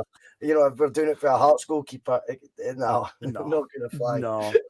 But we did, as I say, we did get them eventually, all three in Celtic's books at some point, because Craig Gordon took a little bit longer to get here. But yeah, they did end up. But that would have been interesting if we'd got all three of them.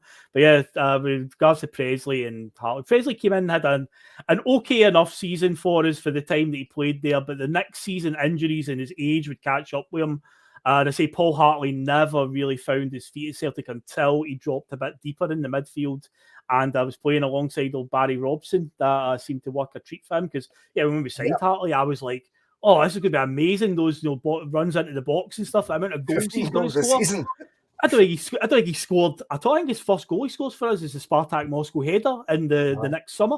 I think that's the first goal he got for us. It's like, hell, man, did not expect that. I thought Hartley would come in and just hit the ground running, but it wasn't to be for that one. But in terms of, they had the last laugh on Hearts, because both of them obviously transferred to Celtic and ended up winning the Scottish Cup and league double. So all's well that ends well for Presley and Hartley. I think they were quite happy to work their ticket on that one and head over to us. But in terms of the end of the season, the run-in, see, this Celtic team, this whole era of Gordon Strachan, one thing that was always synonymous about Gordon Strachan Celtic teams, there were so many games where Celtic would be just not really at the races. It'd be a bit turgid. We'd be plodding away. We'd probably go 1-0 down to teams like Falkirk or St Mirren or Aberdeen. And then Celtic would somehow just find like 2 goals late in the game. I just mentioned a few minutes ago, Inverness were losing 1-0 in the Cup till the 88th minute. Stephen Presley and Kenny Miller scored 2 goals. There was a game the next season where Gretna were beating us until about the 88th minute, and then Chris Killen and Scott McDonald scored. It was a trademark of Gordon Strachan Celtic team. You know, we talk about with the Ange Postecoglou stuff now, but we never stop and all that. Gordon Strachan's team were doing it in a sort of different way. They certainly didn't stop. There were so many moments. And with this season in particular, it was you could definitely apply that better late than never ethos, because as the title run in, the title was in the distance. We could see it coming in the tracks where we're so far ahead, it's just a matter of time. But there seemed to be a wee bit of a stumble. After we lost that game to Rangers with Ehiog scoring, we followed up by losing to Falkirk. It's like, oh, we could have wrapped up the title there. Okay, waits another week. And then we drew with Dundee United at Tynecastle, where I believe John Daly scored a late equaliser for them to make us wait for another week. And it's like, oh, this just keeps going and going. But we did get a win against Motherwell that set it up where, right, one more win. Just one more win. We're over the line. We've got the title wrapped up, and then we can concentrate on getting the Scottish Cup wrapped up as well. And we left it late there as well. Typically, we go to Kilmarnock to Rugby Park to play them in the first game of the post-split fixtures. Vinegar Hesselink heads us ahead at a corner kick. And then the man who is rhyming slang for a pish, good old Colin Nish, pops up and scores to make it 1 apiece. And the game is fizzling out at this point. By the way, one of my mates said that years ago to the Saves going for a pish. I'm going for a Colin Nish. It's always stuck with me since then. Going for a Colin Nish. But it's 1-1. We're heading towards the end of the game, and they're like, don't tell me we're going to blow it again and wait for another week. No, we earn a free kick. Win a free kick, more likely, on the outside there. But this time, it's not central with the goal. It's more to the goalie's left hand side. So it's at an angle. But Nakamura it doesn't matter if it's at angles. Nakamura's standing over it. You know what he's thinking. But again, unlike the Man U one, where I say it was more centre and you get some more whip on it, he's got to change the angle. What you were talking about, Russell, where you're like, he's always getting the same sort of free kick that he's hitting and he's getting practice. But this is the mad thing, though, Phil. Yeah. So we're talking about carbon copies. Earlier that season, he scored the exact same free kick at the exact same ground at Rugby Park. And I know this because I was watching the highlights earlier. He genuinely, early on in the season, the first time we played Kilmarnock at Rugby Park in the league, he scores that free kick into the far corner. So he's showing you what he's going to do if he gets a free kick there. So like we were saying, about Van der Sar, how arrogant can you be to set it up the same way again? Kelly set up the exact same again. The exact same outcome. He even puts the ball at the exact same height, bounces before it hits the back of the net. It does. In that far corner. He's done that twice this season. Mental. So that's actually the second time he's done it in those 6 weeks of the season at the same ground. It's like, you can't write it. That's mad. You look at it because it's right. The point you're making about Van der Sar, where you're going, we set up the exact same, thinking, you'll not get me twice. Well, come on, we're thinking like that because honestly, it's the carbon copy of a free kick he scored against Kelly earlier that campaign. Mental. That is nuts. But yeah, he steps up over it. And yeah, again, bedlam, scenes, limbs, whatever you want to call it. So he takes a nice wee bounce in front of the goalkeeper. It goes in and stoppage time. So barely never, the hallmark of this Celtic team. Celtic will now win the title under Gordon Strachan, 2 in a row. And we left it as late as possible, but we finally got over the line with it. And a phenomenal moment, Liam. Where were you watching that one? Do you remember? With me? The Kelly game against we won the league. Do you remember where you were watching that one? Aye, that was Toronto. Me and Richie were together. That was absolutely brilliant. That was the last days when I was in Toronto before I moved to Vancouver. One of my memories just going back, we were talking about Strachan there in the season that, I know we had all those late flourishes and we did really, really well with our fitness at the end of the games and all that. But my God, we used to give up some daft goals and set pieces. And I remember all the conversation was Strachan had to get rid of that zonal marking. Yeah. I remember seeing pictures of the players. Some of the viewers went for this. There was pictures of them and they all had like ropes tied to each other and they were moving about as units and stuff like that. And I'm like, oh, Jesus Christ, Gordon, what are you doing here? That's so true. I remember the narrative at the time was you've never seen zonal below a team on a scoreboard. Do you know what I mean? Zonal 23 minutes. It's fucking mark the man. Didn't mark a zone.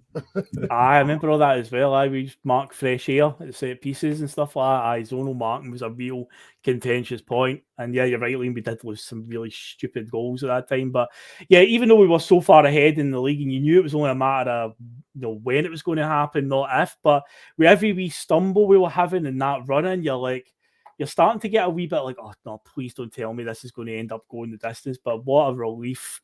That was what it was more than anything than celebration. I was just more like, thank God that's over, man. I was getting so impatient waiting for it. So we lose to Rangers, we lose to Falkirk, we draw with Dundee United. And it was just like every week it kept going and going and going. So we got there in the end. We waited till the 90-something minute to score against Kelly. Got the 2-1 victory. We were officially champions. But then the last 4 games, we actually lose 3 of them. We get beat by Rangers, we get beat by Hearts, and I can't remember who the other team is that beats us. But it was basically a case of the league's won now. We've got the Scottish Cup final to look forward to. We're just going to concentrate on that, and that's essentially what happened. But the Scottish Cup final also had the whole better late than never hallmark to it as well, because we're playing Dunfermline in the final, a repeat of the 2004 final and the 2006 League Cup final, where both games we won those relatively comfortably, 3-1 and 3-0. No, this time though, we were struggling a wee bit. We were kind of huffing and puffing. A stodgy Dunfermline defence trying to get through them. Can he find a way? But then the most unlikeliest of goal scorers, nobody would have had this. If you went in to a bookies and put a coupon on that day, not a single soul would have picked this guy as a goal scorer. Yes, right back that I mentioned earlier on that we signed completely under the radar, Jean-Jo Perrier-Doumbé, Cameroonian right back, pops up with 5 minutes to go. And it was like a 1-2 pass he plays, and then it just comes back to him. He sort of like slides it into the net, and it was Doris de Vries that was in goal for Dunfermline that day.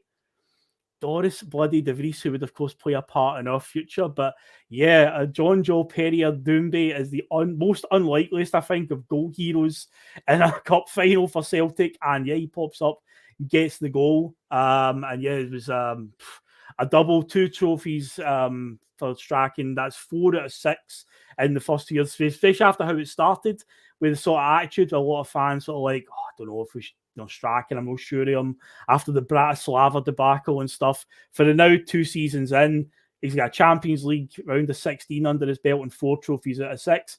It was all quite rosy in the world of Gordon Strachan, wasn't it, Russell, to say the least? Aye, definitely, mate. I mean, that's a, it's a double in the bag. It's 2 in a row. Huff and puff towards the end, but I suppose when you're a wee bit, a bit of complacency maybe crept in. They had such a comfort blanket of that points gap as well that they were never under any sort of pressure to get the result, and they maybe just took their foot off the gas. But then I come the final, trying to recapture that earlier season form proved a bit trickier. And I just such an unlikely scorer. I watched it in the pub. I ended up taking over like 3 years later. I was watching it in there. Okay. It's mad. But I remember watching it in there, and just a slide tackle for Big Perrier Doumbé. Sign him up in a new deal. Get him signed permanently. And do you know who he got injured against that basically ended his Celtic career? He went off injured the next season against AC Milan in that Champions League group game. He went off injured that night, and it was a cruciate ligaments. I think it was a bad one anyway, and I don't think he played another game for us. And I'm also pretty sure that next season's Champions League campaign, the last game Stephen Presley ever plays for us, he comes on against Shakhtar in the game that we had to beat them, and Donati scored. I think Presley came on as a sub, and that was one of his last appearances, if not his last appearance. So yeah, that next Champions League campaign brought an end to the careers of a couple of Celtic players. I think John Kennedy might be one of his last competitive games for us, and also took a toll on us. We certainly had a bit of an injury list for that one, but I'm sure it's AC Milan at home. Perrier Doumbé goes off injured, but yeah, for the 8 or 9 games that he played for us, he's got that one on his CV, win and go in a cup final. And I always remember as well at full time and the TV coverage or doing the interviews on the park, there would have been Sky or BBC. It was a case where they were splitting the Scottish Cup coverage, but whoever it was, they're interviewing Paul Hartley and Stephen Presley together, obviously, because the whole story with them winning this cup the year before the Hearts now come to Celtic. And one of them asked Paul Hartley, I mean, Dunfermline gave such a good account for himself. Did you feel sorry for them in any way? And Paul Hartley just went, no, and then just walked away. It was a real Gordon Strachan moment. No.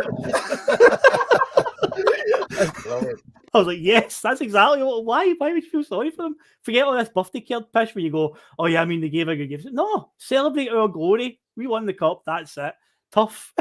So I always remember Paul Hartley doing that, but it was a very Gordon Strachan-esque moment. No, just walked off. But yeah, that brings an end to the 06-07 season. Then that wraps that one up nicely. So that's that ticked off the list now of seasons that we have done. Gordon Strachan's second season. We've already done his third season.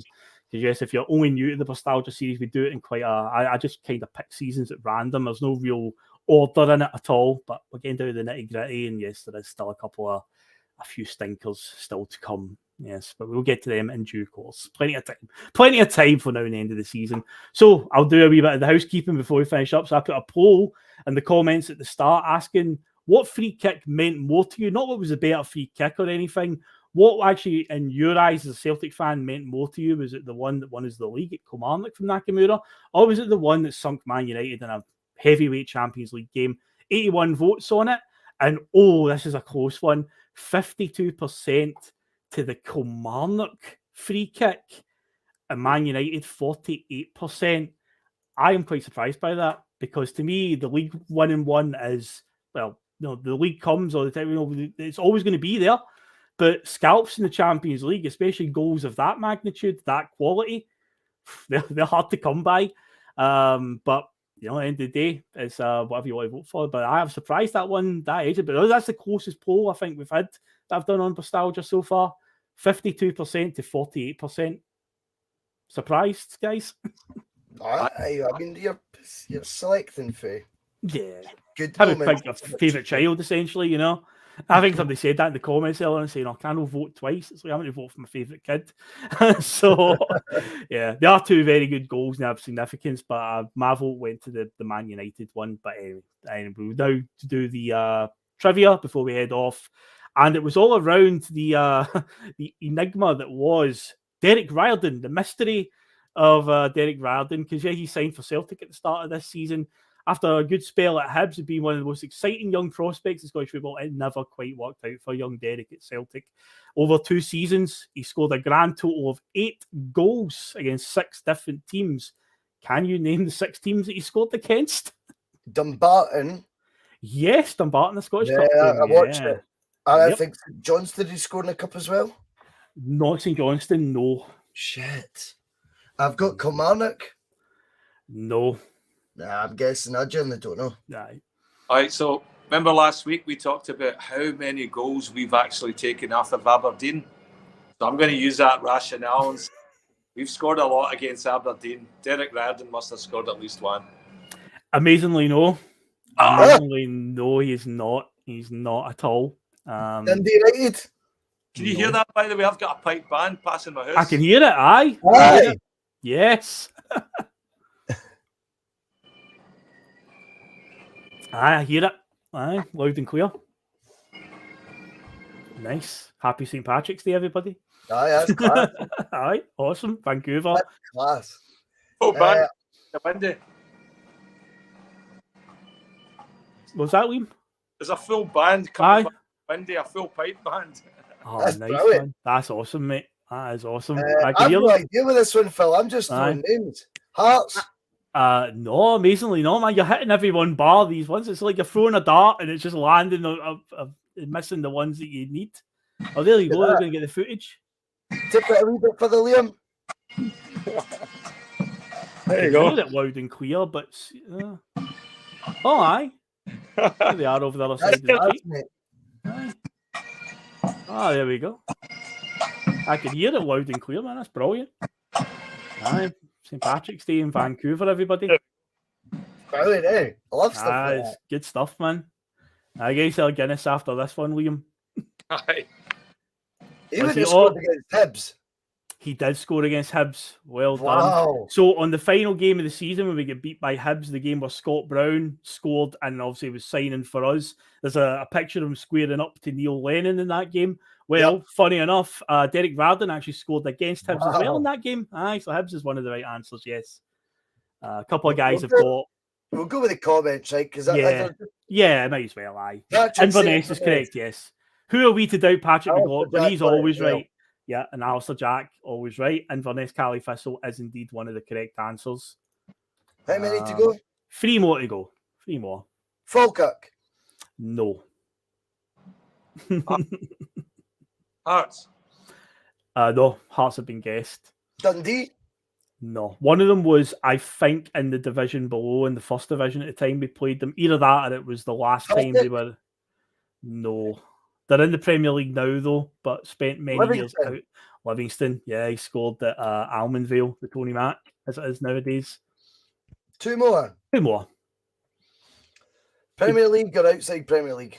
Both teams are in the Premier League now. Now. He says now. Yeah, because one of them is Ross County. Nope. Oh, Dunfermline. No, not Dunfermline, no. Guessing for Joseph's guess. Gretna. No, no Gretna. No, for their The short one present time. Premier League teams. Mm-hmm. Oh, shit, that's fucking hard. A couple of people have got Motherwell. Yeah, Motherwell, Alistair Jack's guessed that one. Motherwell is correct. The final one, I will say right now, it was scored the next season. It's the only goal he scores in the 07-08 season. It is the coldest I have ever been at Celtic Park.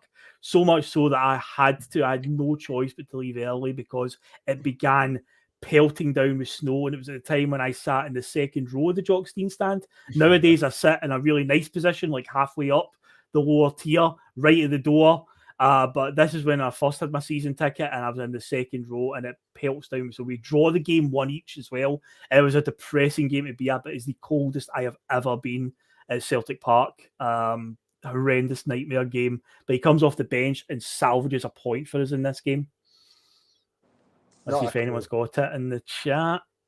Oh, Alistair Jack's got it. Scott Howe's got it. And for them, as St Mirren. Hey. Yeah, we went through a rocky patch midway through the next season where we were dropping all sorts of points in December. One of them was a one each draw. I'm just glad that wasn't a sudden death question. I'm just glad. No, there's only 6 answers. I've got a good sudden death question for Monday. I bet. It's good. That's good. But yeah, that's your answer. So yeah, that's us then. So Russell, do you wish to tell the viewers what's coming up on the bus this weekend? PMP will be about 6:30, 7:15 tomorrow. We'll do the Sunday blether. It's going to be a wee bit later this weekend. David's not available at 8, so it's going to be around 12, 12:30, the Sunday blether. And we'll come back on 6, 7 o'clock for the Sunday session, because I know he's like a wee double done on a Sunday of Boise bus action. So we will be doing that over the weekend. So get your tickets in the new. Indeed. So yeah, guys, that's it. This time traveling bus is now heading off. But we're leaving the bus stop now. So yeah, we will disappear now off into the distance. It's been another fun night, another good Friday night of time traveling, going down memory lane. Obviously, we'll be back to do it again next Friday as well. I haven't decided what season we're going to do yet, but I'll figure that out somewhere middle through next week. But yeah, obviously a lot of stuff coming up through the weekend, and don't miss any of that. And as I say, if you're new to the bus, then hit subscribe, hit that bell notification, and then you will not miss anything over the weekend. So yeah, we shall catch you later. It's been fun. Thanks for everyone getting involved tonight. And come on, Celtic tomorrow, another 3 points, please. Happy You've all that stuff at the start. You know, they won't be playing Tina Turner on the coach on the way home, will they? Some of his comments about me deliberately trying to cause controversy. Well, I work in the media now. And you've got someone sitting there next to you who's an embarrassment to the media profession. He's an apologist. He's a charlatan. He's a Rangers puppet. He's a cheerleader. That's what he is.